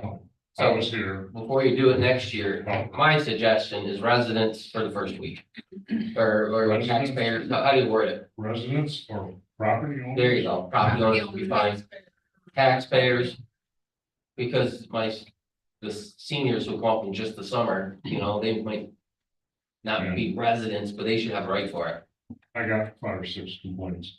Yeah, Yeah, I'd just like to add to that. I agree with you. I think it should just be exclusive to residents. I'm fine with that too. I just And want to then- generate money. This year, if we've done that, we still would have sold before. So. Yeah, well, that's the second part is, I think we should add not, it's open and first come, first serve, but it's open and you have a time period to apply lottery every year, so it's not the same people that are getting it. Good call. So it's kind of like a 2-part. It goes to residents. We have 40 of them. There's a lottery every year. That's the fairest way to do it. Property owners. Yeah, Property owners. Anybody who wants to park So lottery. yeah. We do it for slots for pre-K. We actually do have Yeah. 36 kids sign up, 18 get in, and we do a lottery going. That's not, that's a good That's idea. awful reasonable too. That's a great. $35 for 5 months, you know? Reasonable. What do you think about the kind of lottery idea? That'll work. Yeah, I believe, it was, what, 30 minutes that the 40 were sold. They were sold by 9:30, they were sold. And There it were was, people waiting out here at 7:30 in the morning. Give them a week to sign up and do a lottery. there was 2 people waiting that didn't get a Yeah, permit that day. how would we advertise to let our residents know that we're doing this, say, like May 1st? Till, The website, somebody has. a Well, they know now to come in that one day, so they're looking somewhere for it. well, some people did know, some people didn't know. And, because our sign, I mean, the sign is May 15th, for when you can actually put your That costs. canoe or your kayak on the rack. They're already there. Yeah. Right. Right. Today's what, the 5th? Yeah, they're already done there. It was literally 30 minutes and they were done. So Oh, we have plenty of time to get another year. Yeah, I'll but put some thoughts together, kind of thoughts around it. Take care of our property owners first. I like the lottery idea. I like. Obviously, And are we allowing more than one per person? there's another question. We did. I would say no to that. And I feel like you might want to put together, even if it's just a half a page, but a policy that these are the rules and you have to stick to them. Yeah. Because it gets really crazy when people start calling. I mean, we've had nothing but calls and complaints about it since last Friday. That we're all trying to filter these calls and we have other things to do than worry about a kayak rack, you know what I mean? Right. So I think there should be some sort of a policy for it. Oh, absolutely. How does everybody think about the one spot? Yeah, you can get one and your wife can get one. Yeah. There, we just, Keep that on our loose ends. I Yeah, think we just finished it. You want any problem motivated me to write this, okay, you would believe some of these calls, I know good deed goes unpunished. yeah. I got, But I can understand the frustration that some people would have. I mean, some of the comments that I received weren't really necessary.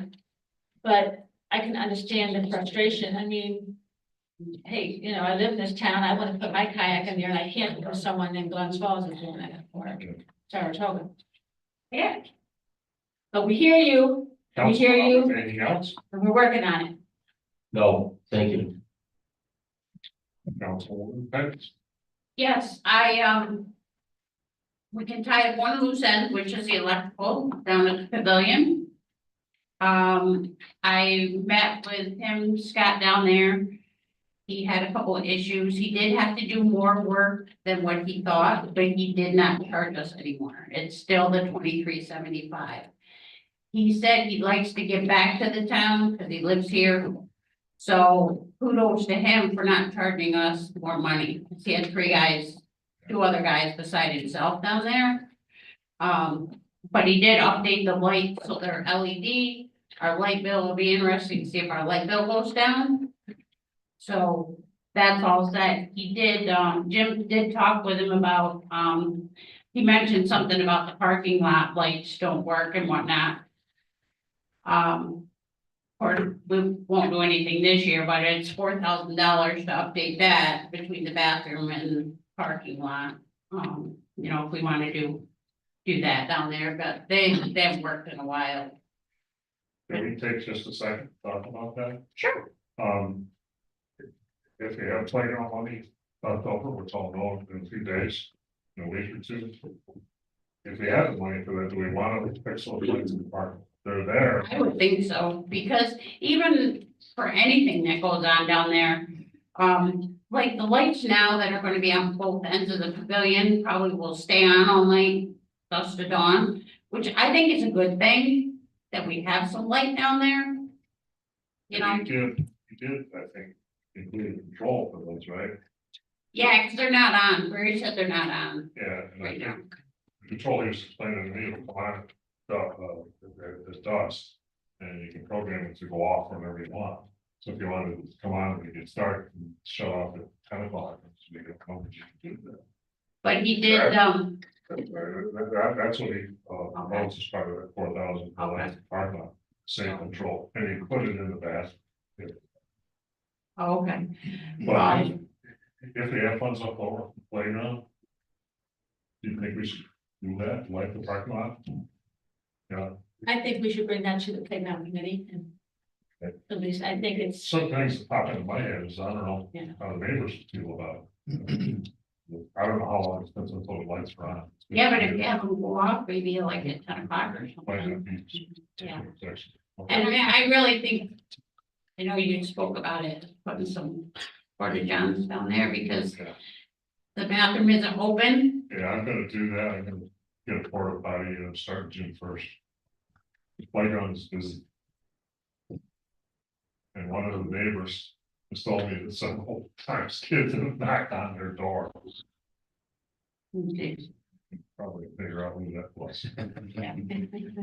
But yeah, he did a great job and at the concerts, I'm going to throw his name out there and, you know, thank you because, Yeah. you know, I imagine. He did a nice job, and He did. you can tell it costs more. Yes, it did, and, you know, he didn't know about the wires until we opened up the conduit, so there wasn't much you could do, but now we have 6 separate circuits down there. So we're gonna have no problems. So we did a great He job. took the cover off the control panel, took it home, welded new tabs on it to fix the door. The door was falling off the control panel, the breaker panel, you had to fiddle around, jam it on. He took it home and fixed it. Didn't buy a new cover, didn't buy. Yeah, because he said it'd be too much work to change the whole panel, so he didn't want to do that, which I appreciated. And just for the constables that are gonna be at the concerts, I'd like my volunteers to meet them some point before the concerts or whatever, so they all know who they are. Maybe 4. Yeah, hour before the concert or something. Or we, Or- I just mean, tell me what you want to do, I'll set it. yeah, I mean, when they come down there, I can get on my, maybe if they come at 4 for the first concert. Because it's gonna be a really big one and most of my volunteers will be there, so that they can meet them and know who they are, because I don't even know, I only know Steve. So that would be great. Yeah. I mean, I'll set it. Okay. And oh, Tucker, can you use my Newtown email when you send me stuff? Sure. please? I think I have, My personal's still on. well, I had it on there because I didn't know if you guys had everything you moved over. Yeah, we're all set. So, okay, Yep, so I'll fix that for you guys. yep, and that's all I have. Thank you, Councilwoman McMahon. You guys both just took my thunder, but we do have streetlights we're still having an issue with. We still have a few, when they started on a roll, but then they stopped. They didn't go any further, so we still have quite a few out. I can do another list if you want me to, and we'll talk to that one supervisor that got things done. Need to respond. Need to respond. You do have that one pole that I've reported 3 times already that was hit by the tornado and busted out on East River Drive and Beach Road. And the part of that pole is still standing there. It's a couple of years. Yeah. 3 years in summer, right? Yeah, so it does need some, yeah, there's quite, just right on this road, there's a lot and deep in the. So I can do that again, go over. I'll try to help as much as I can. Yeah, I do know National Grid was saying that they want numbers that are on the pole. When you pull the number on the pole, it does not line up with the map where the pole's supposed to be, because those numbers were over 20 years old. So they want that number that's actually on the website. So I do take that, I pull up the website, I go to that street light and I do it right then and there. But we did get 13 fixed. I'm glad I told that gentleman the correct thing. I was pretty sure you had. I did, Yeah, he yeah. lives down on Beach Drive and he just feels it's dangerous because. It is dangerous, Everybody's very used to dark. having the light, and now it's so dark there. He Yeah. said it's concerning. There's been so many accidents right there. And when the National Grid guy came, I did show him the pole. I brought him over to it and he says, oh, so you're the one that's been calling me. I said, yes, I'm calling the office. So I'm hoping that you will be the one that fixes it because it's not fixed yet. Oh, yeah. Yeah. Okay. Anything else? No, Councilwoman Martin. Got a couple of things to go through. First, I just want to touch on the folk school, give a little brief update on that. Exchanged emails with Terry and Charlie from the Open Space Institute. The OSI seems like they're good to go, just kind of in folk schools court right now. I don't know if you've heard anything from their attorney. Yeah, it seems like they're just kind of waiting to put the paperwork together for their attorney. So that's moving forward. I got an inquiry from the Booster Club. They had somebody come up to them about starting a rowing club in town for youth. And they wanted to ask about using the town beach along the river across from Corinth. That's Hudson Grove. Hudson Grove, yeah. It's not being used right now. We don't have lifeguards on it or anything like that. But they were interested in using that as a kind of a launching point and using that stretch of the Hudson River for their rowing club. So I told them I would ask the board, one, if that was okay, and or at least discuss it, and then 2, if they could put up, they were interested in putting up possibly a couple racks similar to the racks that are across from the school here, so that they could store their books or whatever. it's those long Yeah, skinny the long ones. ones, yeah. So anyways, I just wanted to bring that up and see, kind of put it on the boards right now. Talk about it a little bit right now. I love the idea. Are they asking us to pay for the racks? I think that was the idea behind it, just because Rick had already built some racks. up there, so. Well, you can take those if you want. It's here. So they wanted to inquire about that, yeah. And then my next thing too was something they were curious about was the insurance and liability if they were to use that beach. Is the town liable or that sort of thing? What do they need from the town? When they're on the water. So, Yeah, I mean, my suggestion would be to have them add the town as an additional insured, and have. You know, that protection. Okay. They probably have insurance. And will you know Better. insurance? Yeah. Because usually most insurances can add an additional insured for an extra cost. Yeah, so you'd want them to have the town do that to their policy. And having them do it to their policy. Yeah, or, Town yeah, is insured. yeah. Okay. Any thoughts on the racks or just using that area in general?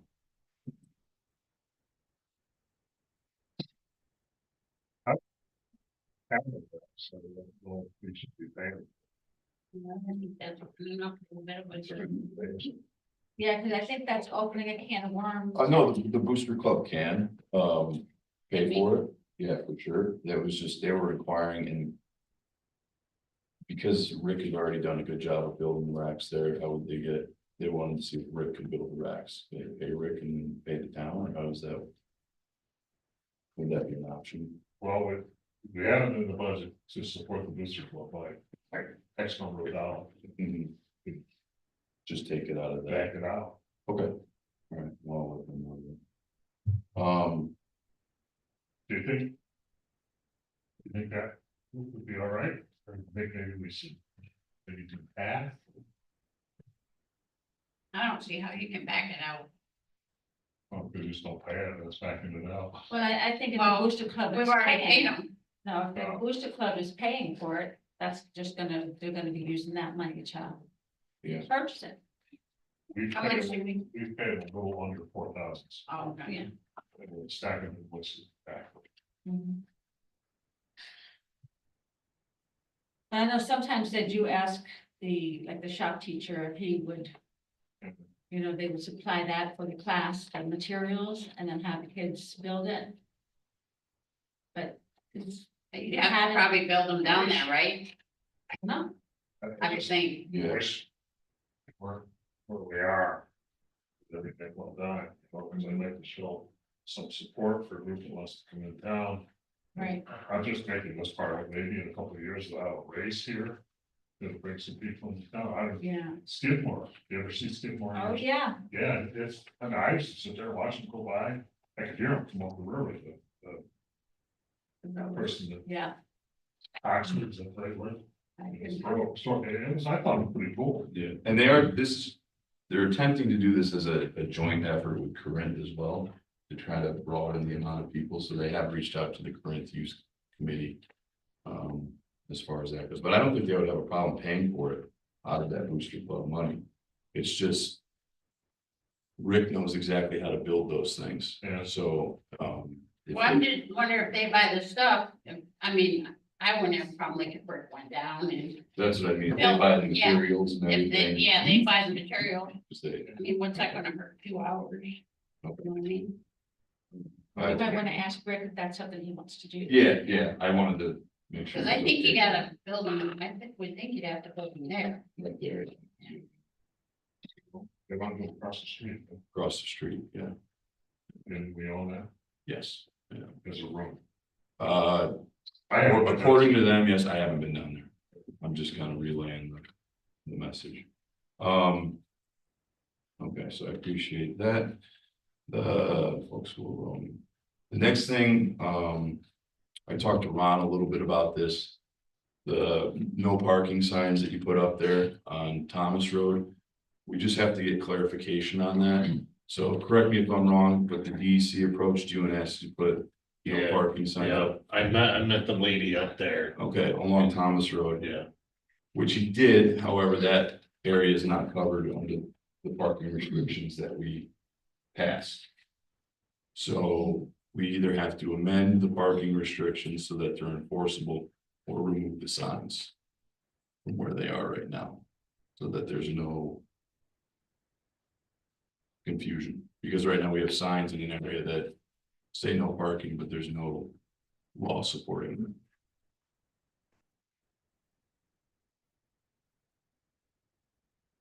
I think you'd want to amend it.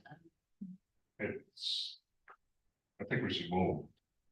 It seems to me they keep coming up. Help us clean up that area. So let's move the signs, take away the excuse so they can enforce it.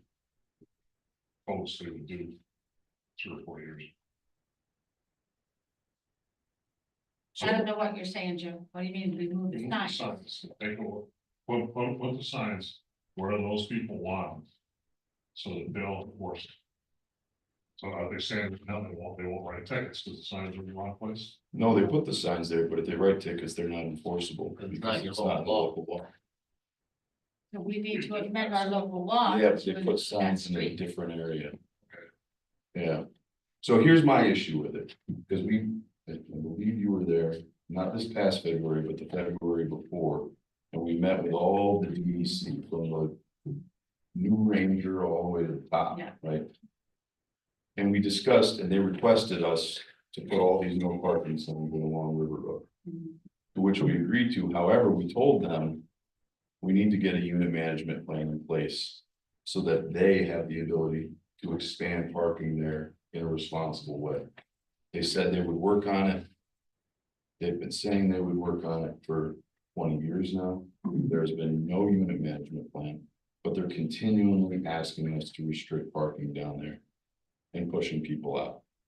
So my issue with it is, number one, why didn't they come back to the town? When they know that a local law has to be passed, they go directly to the highway superintendent. And number two, why haven't they held up their share of their side of the bargain?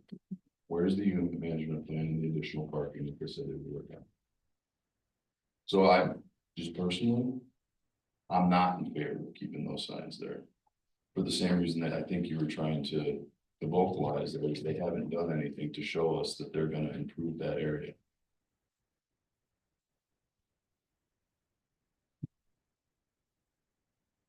Is that scenario? And make us do it. Puts the ball in their court and says, if you want this, show us you actually want it. Invest in all of the state land that is there. They have more land down there to put parking than they would know what to do with, but they just don't have a unit management plan in place. So you're not allowed to cut anything bigger than that. Yeah, I know one of the meetings I went there, they said they can't do anything without a state resolution. The unit management plan, Yeah, that's what they need to put in place, but they can't get their act together to agree on what they're gonna do. By us removing the signs, would that create a hazard to any people? So the signs are up Thomas Road. It was never part of the discussion when we went through, when we talked to them here. Mhm. They wanted signs along River Road Yeah. for that same reason. So in my opinion, no, but that's just my opinion.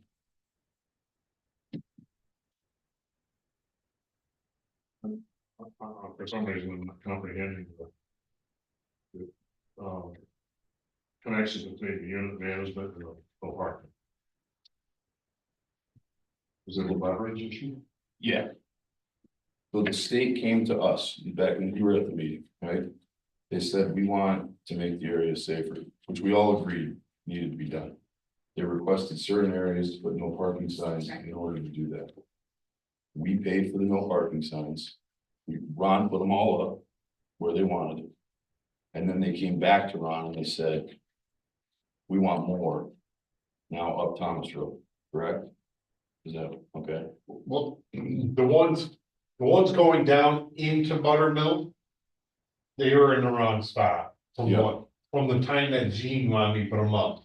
So that DC came to me, I picked them up, and then I met with them. And as you go down Thomas Road, and the T is right here, we got them down around that corner to keep people off that one side, so traffic can keep going through. We got 4 of them there, and then we got 2 right by the monument.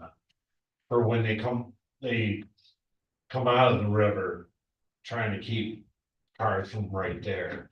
So I think where they are correct. I think we should just amend the thing and make them forcible.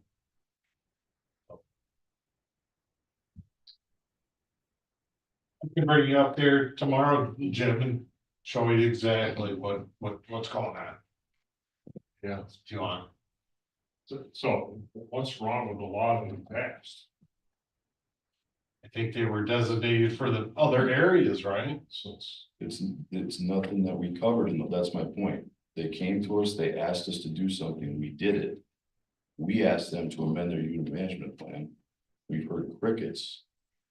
Because, I mean, correct me if I'm wrong, but we agreed to restrict that parking with the understanding that they were going to expand parking or work to expand parking so that we weren't pushing people out of the area. That was the whole idea behind it, to make it safer. For example, the field across from the monument. That's a wide open field. Nobody uses that field. Nobody's touched that field. That's state land. there's no trees. There's no trees there. It's perfect for a parking lot. But because they can't get their act together to put the unit management plan in place, they won't build a parking lot there. That would solve every issue in regards to parking. So my point is, and again, I'm down there all the time, so I'm irritated by it for the last 20 years. Why are they continuing to come to us to ask us to restrict access to the residents and everybody else to park there without doing their job of expanding parking? And I'm not in favor of restricting parking any further until the parking lot or something gets done where they expand parking down there. Because all they're doing is pushing people further and further down the road. They're, in your opinion, they're trying to solve the problem by just the people out of the whole area. Yeah, they're trying to shut the whole thing down. Any effort to Zero give effort. Zero effort. I mean, they can't, Ron, right? I mean, you agree, they can't, without the unit management plan, you can't cut a tree that big, Oh, no. you know? Oh, yeah. I know that firsthand. And the fact that they're just coming down, after we worked with them last year to do the whole law, set the whole thing up, we did everything that they asked. And then they come down and they just ask him to pick up the signs and move them to another area. That's, I know that's true, they've done enough. But you know what's- I think the visa officer, I think she had a diagram. Where they were supposed to go, so. You know, one thing that bothers me about this whole thing is when we were meeting with them, I felt like they weren't gonna do it. They told us what you were saying, but I felt like that whole. no, yeah, but anyway, regardless, something's gotta be done either way because summer's coming. Mhm. And there's gotta be some continuity with what's going on down there. Because right now we've got signs which in the law. Who would enforce the parking thing? Is that MCON? Yeah. They would, They'll come back and talk to us again. well, that's, You might. And then you can set a deal. well, I mean, that's honestly, that Rip from them a out. leverage point, We'll put them back when you decide to expand the parking. that's my point. They have to show that they're actually willing to do that and not just cutting everybody out of that. What was the idea? Take Rip some signs out. them down. They'll come in here and have a conversation with us again. I'll participate, but I'll tell you, it's, well, I gotta shut my mouth. It's been very frustrating. Okay, so we know how Dane feels, how Burgess feels, how Tucker feels. Do you think it's okay to pull those signs? You have a Yeah, of problem course. with those signs being pulled? I mean, even. I agree, pull the signs, have them come back, talk to us, they'll say where the signs go, and then we can approach them. Mary, are we breaking any laws by doing that? No idea. Mary, it's the third time you said that. My brain is not functioning anymore. I mean, you're not telling people they can park there, you're just telling them that they. You're Can't still on the clock, park Mary. there. We And you can't enforce the no Yeah, parking. you don't have a okay, contact so- person to call and have a Exactly. conversation with, they'll see you. There's 2 or 3 of them. You know, they came and made a bunch of promises every time, and they tell us they don't have enough staff. Blah, blah, blah. It's But been I all would hard. feel more comfortable pulling the signs Yes. instead of moving them to a different area that we did not agree upon. Are we all in agreement with full signs?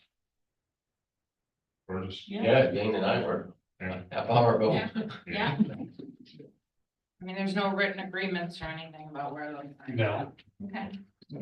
Yeah, technically those signs are in violation. The area that we passed last year. Rip them out. Okay. Okay. Ron, can you do that, take care of that? I sure will. Thank you. You have anything else? I do, I'm sorry, I got one No, more. no. Whatever. Lastly. You see mine. The last thing is just, promoting the event that, we're throwing up in Stony Creek, the local community event for Riverfest that's coming up on June 20th. It's a free event for all locals. There's gonna be a lot of different, community organizations there that are setting up tents, in addition to about 40 different vendors that are gonna be there as well. Rev Rail is gonna be there doing rail biking. We've got 6 bands doing music. It's all to raise money for the Morgan Duke Conservation Society, who takes care of picking up garbage, picking tables and all that kind of stuff up in Buttermilk. The Lake Luzerne Association is gonna be there. They're gonna be doing a lead fishing exchange. So if you have any lead sinkers and stuff like that, you can bring them in. So I just want to let everybody know that that's June 20th, I know the What's wife the time? is still thinking about it too. 12 to 8 p.m. And that's all I have. Thank you. And Most of my stuff is just. Oh, that's in Warrensburg, 331 Warrensburg Road. Couple weeks ago, Sorry. Kelly emailed us all balance sheets for the first quarter. Please review them, please understand them, if you have any problem doing that. Give her a buzz and make sure you know the numbers. Tax rate, talked about the reassessment contractor has started. He comes here Wednesdays because on Wednesdays, Melissa doesn't use her computer in the assessor's office because she's working courts. But Melissa has asked me if we could give a key to this contractor so he can work late, so he can work here on weekends. I'll tell you point blank, I'm not comfortable with that. The clerk's office does get locked up, but I'm not gonna make that decision to do today. He was town hall, that's up to the board. I guess I'm asking, what are your thoughts? what is he doing? The reassessment, we're reappraising all properties in town. He's gotta do it Wednesday night and weekends? Well, he's doing it Wednesdays already, because that's the day that Melissa doesn't use a computer, but he wants to be able to stay late, he wants to be able to work weekends. He stayed late last week and Melissa forgot to tell us, and we went to lock up and Elaine and I went out to get in our cars, and there was a car still in the parking lot, and we're like, whose car is that? We didn't recognize it. So I came back in the building and he was actually in the men's room, and I'm yelling, who's in here, who's in here? And nobody was answering, and out he came, and I go, can I help you? Is that your car out there? And he said, yes, I'm working in Melissa's office, and I'm like, thinking to myself, this is really kind of weird. You know, Is we his can- car out there tonight? Was his car out there? A black car? No, I think it was a white car, I'm not sure. I'm not sure what it I is. don't remember now, but anyway, Oh, your car was there. it was Needs to kind of be creepy working that, when Melissa yeah, is. yeah, that's the problem. So what's the sentiment, give him a key or not? I don't have a key, I wouldn't get a key. Or just. No, you're not comfortable with it, I'm not. Yeah, okay. I have a meeting, next week with a roofing contractor, take a walk with me on the roof. From school, I guess he's going in next week, so. Starting ours, probably, yeah, So, probably the same guy. just so you know, all I'm gonna do is walk the roof and pick the guy's brain.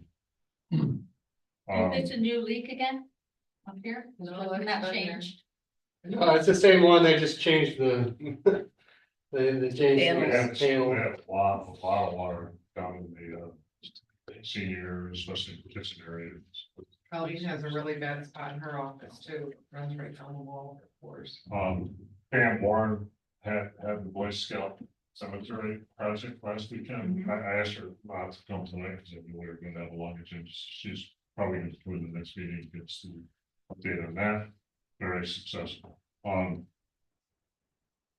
The county is having a hazardous waste collection day, June 13th, but you have to register.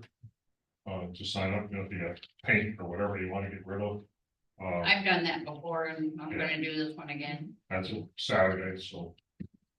Keep that in mind, Can you folks. put that on the website? Yeah. And if you can't find it, let me know, I've got a order. We already took playground. The Tri-Town seniors in the past have been getting $2,500 the last 2 or 3 years from us. It's not occupancy tax, which is a misconception on my part. It comes out of the Office of the Aging budget, our budget.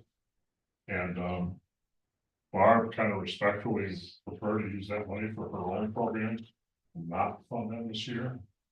I'm not real familiar with that group, but I'm told that the Tri-Towns actually Luzerne and Corinth, told basically an organization that takes trips.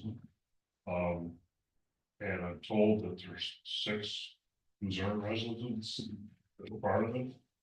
It's called a different number by the director of that. So there's a little BS flying around someplace, but I promised her that we were gonna bring it up tonight and we would discuss it. I didn't promise her an answer, but I think we should. You tell me if you need more information to make a decision. As a supervisor, I'll tell you my opinion, I think a bunch of tight this year, and I'd rather see it stay here in our super center. I agree. I would defer to Barb. Yeah, she's adamant. Yeah. You have an opinion, Burgess? I agree with you. You don't, we're gonna save as much as we can, and you got Barb recommended stuff too. And, yeah. I don't know if I reported this last time, but finally got pods to come and take that container off of 15 Stewart Drive, storage container. I had to threaten them, so if you hear something about what a bad guy is, it's probably true in their eyes anyways. Barb just walked by my office like late this afternoon, she had a letter in her hand, she just got a $1,000 donation from somebody, she didn't even have time to make a copy and tell me. Mother Water for a senior center. Friday is the New York State Federation of Lake Association's annual meeting in Lake George. I'm working with the Lake Association, we're putting on all the presentations, so I won't be around until Friday.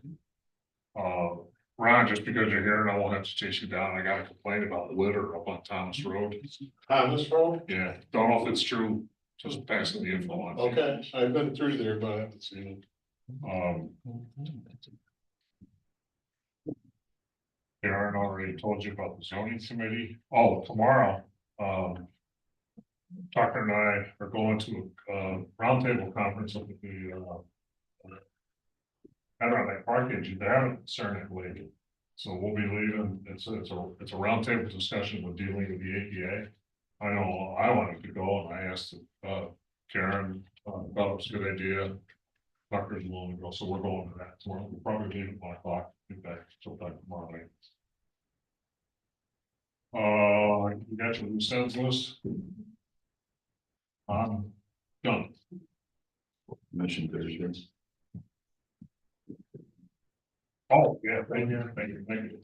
To the county administrator, John Pavlin, who's been the county administrator now for probably about 5 or 6 years, and some probably 8 years. Yeah.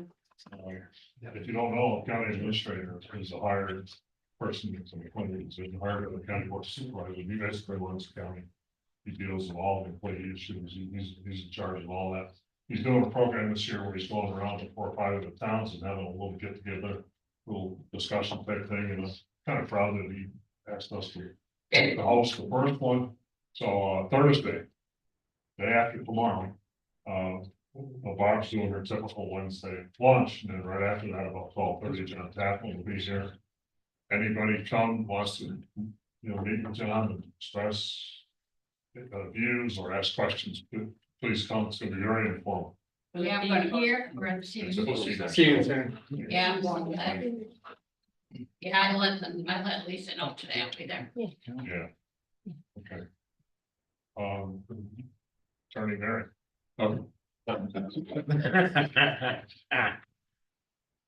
Why? Tired. Okay, you all sitting around the board? Open to the public. Go on, state your name, your address, your social security number. And let us know what's going on.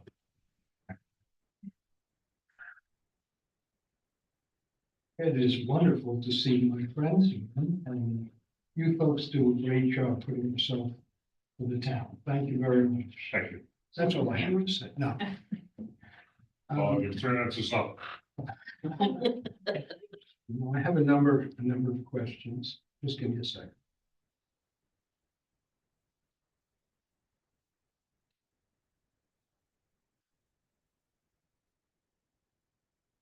You just mentioned what we put out at our town news special today. Many, some of you may have seen it. It's about this chat with the Warren County Administrator. That's on Thursday. Was that just mentioned? Yeah. Okay. Anybody from the board going in there? Yeah. Thank you. I was going to suggest that there could be some statements by citizens that are incorrect. So, very good. I only saw 2 hands and, All the hands went up. oh, I No, only saw 2 more. hands. Yeah. Okay. I'll back out and go to work. You guys can have it. Well, we Okay. can keep discussing town business at that meeting. These- Doesn't matter. Kind of kidding, but only saw 2 hands.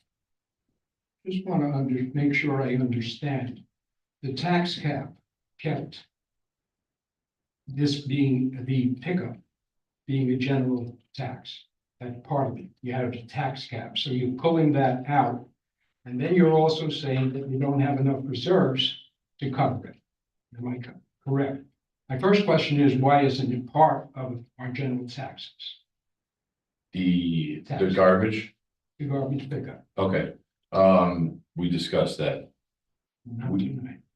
Well, yeah, not tonight, but we think it would be a better idea to show, in the interest of transparency, show the taxpayer exactly why or where this money is gonna go. Like, you're getting charged, instead of just raising taxes, this amount.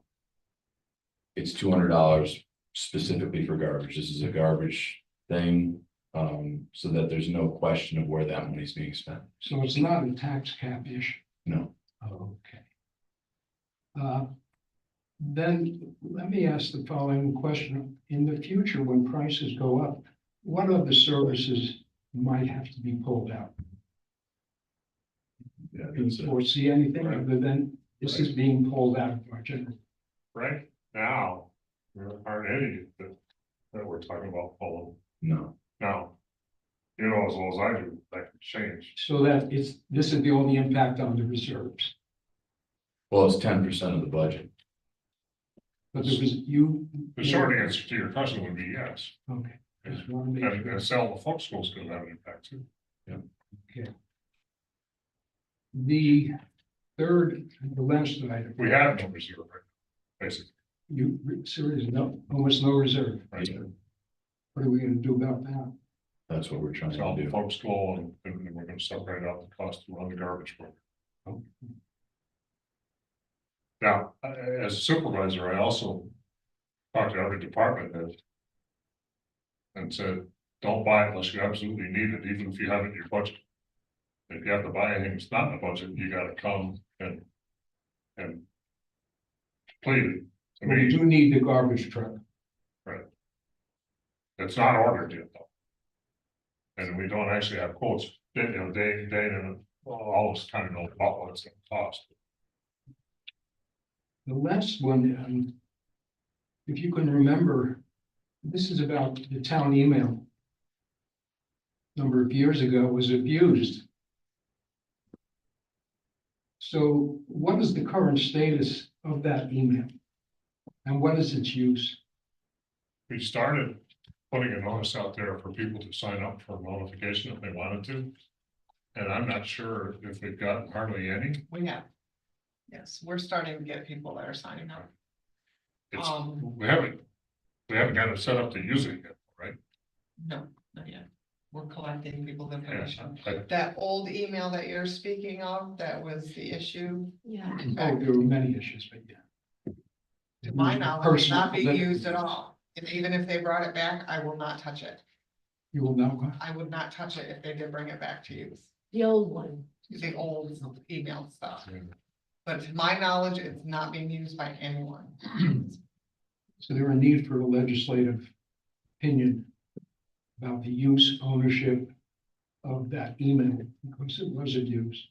Yeah, This is something you might want to think about. yeah. I don't know if this, It's a very powerful tool.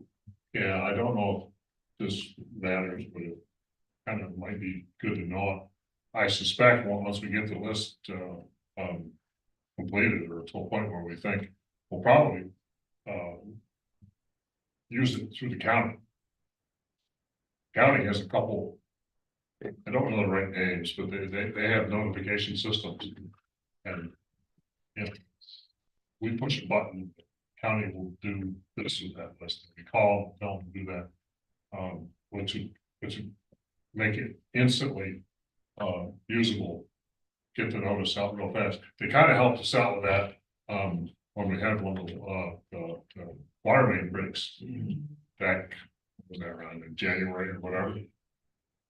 I forget what they call it, but It's a reverse they had 911. they had notification was already together by, geographic. And it made my job really easy. You know, people got phone calls and emails and stuff that, and they got a boil of water. So I'm being general because I don't know the specifics, but I suspect that's how we will actually implement use of that list. I can ask Elaine how many we have signed up so far, because she's the one managing that list. And then we were talking about putting one of those, we made a sign up form. And we could put those, we can put inserts in water bills. We can't put inserts in tax bills, but we can put inserts in water bills. Yeah, that's what I was gonna Add those suggest. into that. We've been putting it out there to get, people the option to sign up for about how long now? It's been a while. 2 months. 2 Yeah. months. How can you put it out there if you don't have their email address? It's on the No, it's on website. website. It's a Social form. media, that kind of stuff. Yeah, it's on the website and it went out on social media. There's a form on the website that you can No, fill out and send No. I back. couldn't fill it out. No, you have to actually I had to print put- I it, fill put it out and something send in it, or drop it off or whatever. Email it to me, however you want to do it. I think you're mentioning another thing here, which I don't know how to handle it. Maybe I can find out, and that is, legislate what it can be used for, perhaps, and so on, to try to avoid what happened 5 years ago. Yeah. Okay, I'm out of my league, but I will agree with you that it's worth looking into. right, thanks very much. Yeah. Thank you. Oh. What she said. Thank you, Steve. She's the publisher of our town. Council. I'm only the managing editor. There's someone on Zoom too with their hand. Okay. So one of my questions, because Bill, I don't know whether that list can be used to advertise the public meeting that's coming up. No, okay. So I'll advertise in any event in our newsletter, but what is do we have a date for the public meeting about the garbage? No, okay, when we get a date and time, can someone just email it to me? Sure. Thank you, I'll put it out. And the other thing is, are we going to, I'm a little confused about this, are we going to present just option A or A and B? A and B. And one thing to think about with B is that, many of the seasonal residents, at least some of the seasonal residents leave on Sundays, and we're just here on weekends. And the transfer station isn't open on Sundays. Or Mondays, So. This is something that needs to be discussed, but right, I didn't bring this up because I was trying to remember everything that I was going through. If option B was to be the option that was, the hours of the transfer station would have to be expanded. okay, that Yeah. was the one thing I. Yeah, they would have to be expanded to meet the demand that would be, so some of the people that were on the truck would have to go to the transfer station. Okay, fine. Thank you. Yeah, that's one of it. Sorry, I forgot to mention. Thank you, Patricia. So, Anybody online that would like to, can you unmute? Yeah, They have to unmute themselves. Save all one, you're unmuted. no, it's still unmuted. They have to unmute themselves. Yeah, I don't have that Yeah, power. yeah, save all one, you gotta unmute yourself. Okay, I got it. Do you hear me? Yes, Thank you. My name's Tina Dimitriadis. My property location is 9 Pine Road, Lake Luzerne, New York. Okay, quite a long meeting here. But anyway, just for as clarification for your information, the Village of Corinth does have private pickup. The fee, I'm not quite sure if that $38 or so is correct or not, but it is a monthly fee. It is not a weekly fee, so please understand that one.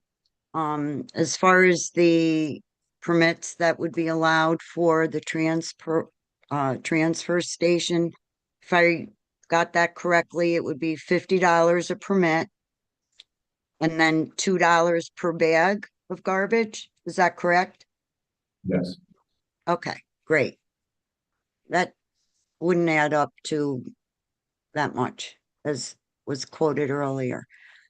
As far as the budget, I know I'm probably a little late with this, but how many years have gone by since this town has been surviving on a reserve? can't tell you exactly, but it's probably around 8 or 10. Wow, that's not the way to go. That's a very long time to be just depending on your reserves, because then it leaves you and all of the property owners in a real big bind. Going to the option A, I believe, Melissa had given a list of the improvement properties and single family, 2-family, 3-family residences, vacant land and commercial, correct? So why would it be such more of a burden to add the seasonal, which were pretty much there, most of the people, 3 months out of the year? We've already been paying the same rate to have our water turned on, which has gone up, but that's fine. But as far as the garbage, I really would think that you would entertain that these camps that are only there for 3 months occupying shouldn't be charged that full amount.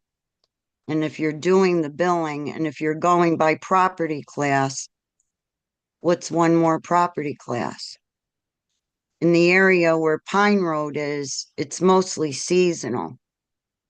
And the garbage guys, which are great, do a superb job up there.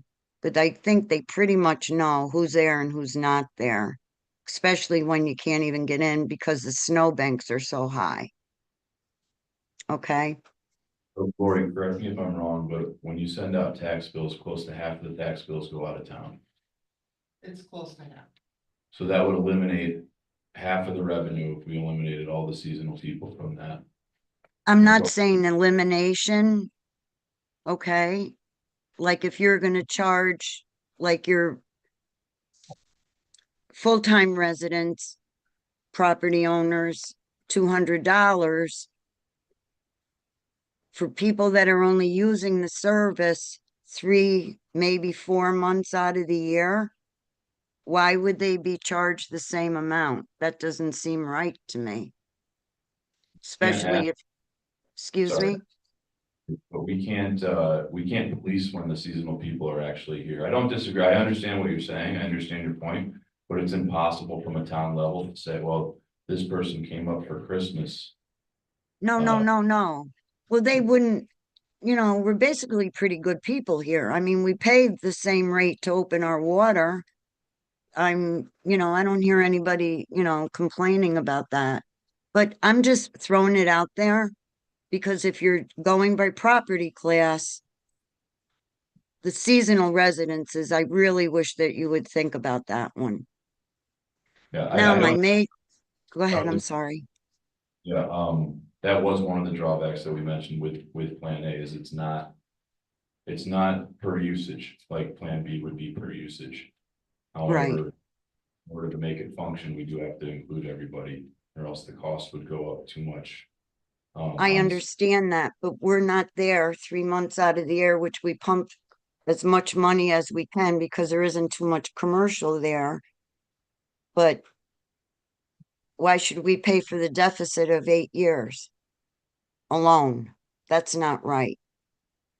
My other point, my major point is these boat racks. I did send an email to 4 board members. I would like to read it out loud to go on record, if I may. Sure. Okay. What? It was sent May 4th, 2026 at 3:11 in the afternoon. Subject is boat racks. I did for all 4 of you got it, so I'm not gonna say the greetings, okay? On April 1st, 2026, which I may have to stand corrected because I believe it was March 31st, excuse me, when I inquired. I went to town hall and was told that the boat wreck's registration would be on May 15th, 2026. To my dismay, I was told by several Lake Luzerne property owners that the town opened the registration on May 1st, 2026. The registrations were all taken and the people had a line out the door. It was said by the town clerk's office that it was a board decision. Okay. Again, how did this come about? As far as we all know, there was no public notification as to that date. Nowhere to be found. We have become aware of the fact that non-property owners, mind you, maybe 55%, I don't know how accurate that is, of the racks have been registered as non-owners. I find that appalling. How could this even be allowed? My family has owned property and have paid taxes in this town for 87 years. I myself have been in Luzerne for 70 years. We are on 5 generations. I put in a call to the supervisor Niles, and he in fact graciously returned my call. I have to say that it was a heated conversation and didn't end well, with him saying he was thinking of ripping the racks out.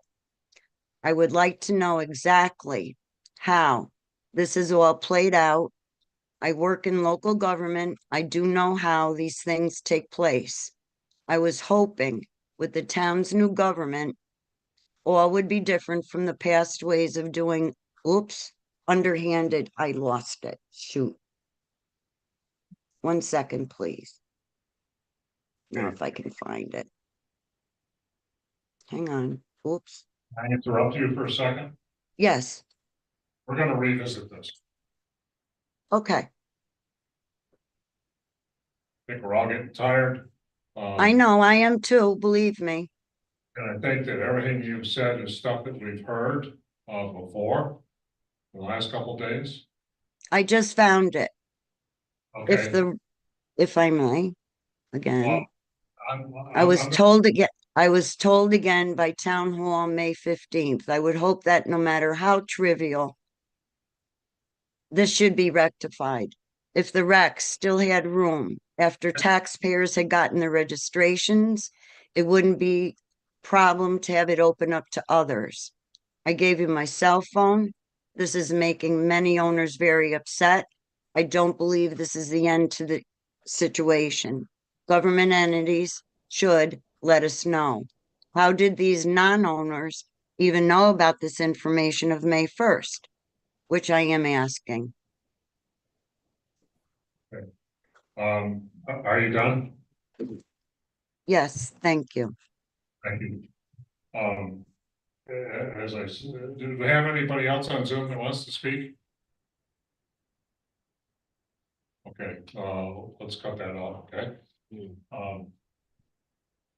We've agreed to work on these things. And I don't think you'll find the board ever made a decision publicly or a resolution. Yeah, That, no, there's no history. no, like Lori says, we need to make a policy so it doesn't happen again.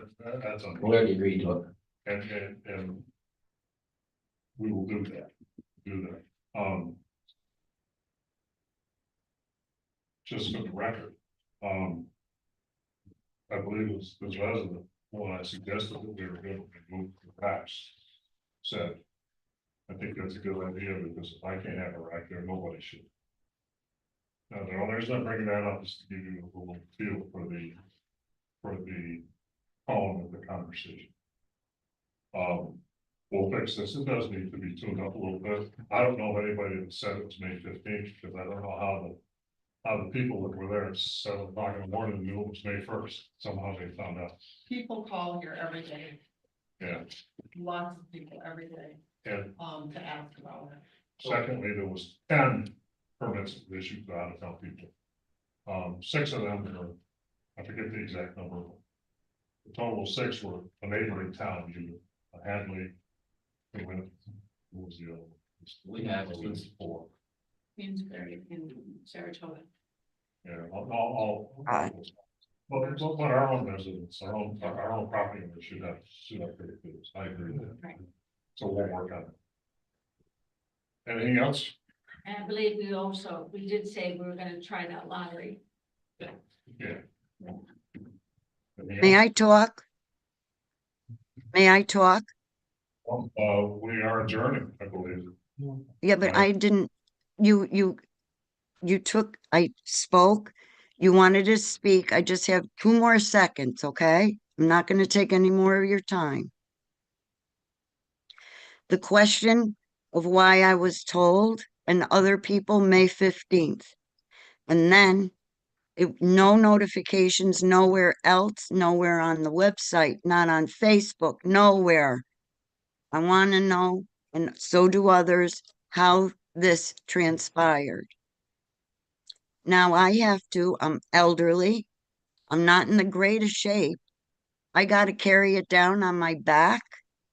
I will be putting my boat in down near the pavilion like I first started 30 years ago. I can't carry it across the bridge, down the hill. It's not going to happen. I will go where I used to go for 30 years. It bothers me. It concerns me. I hear transparency, but I'm not seeing it. This isn't going to go away. Thank you for the lottery is a great idea for property owners. I think that's great. But what about now? I got to go and watch these people from Saratoga, Hadley, or wherever and see them use a rack that I have a right to. And then they're going to charge us more for garbage? Really? Not fair. Please think about what I've had to say because a lot of people are very, very upset. We take care of our properties up there. We have just as much right to anyone there. Thank you. Revisit that. Thank you for your comments. I make a motion to adjourn. Second. All in favor? Aye. Thank you.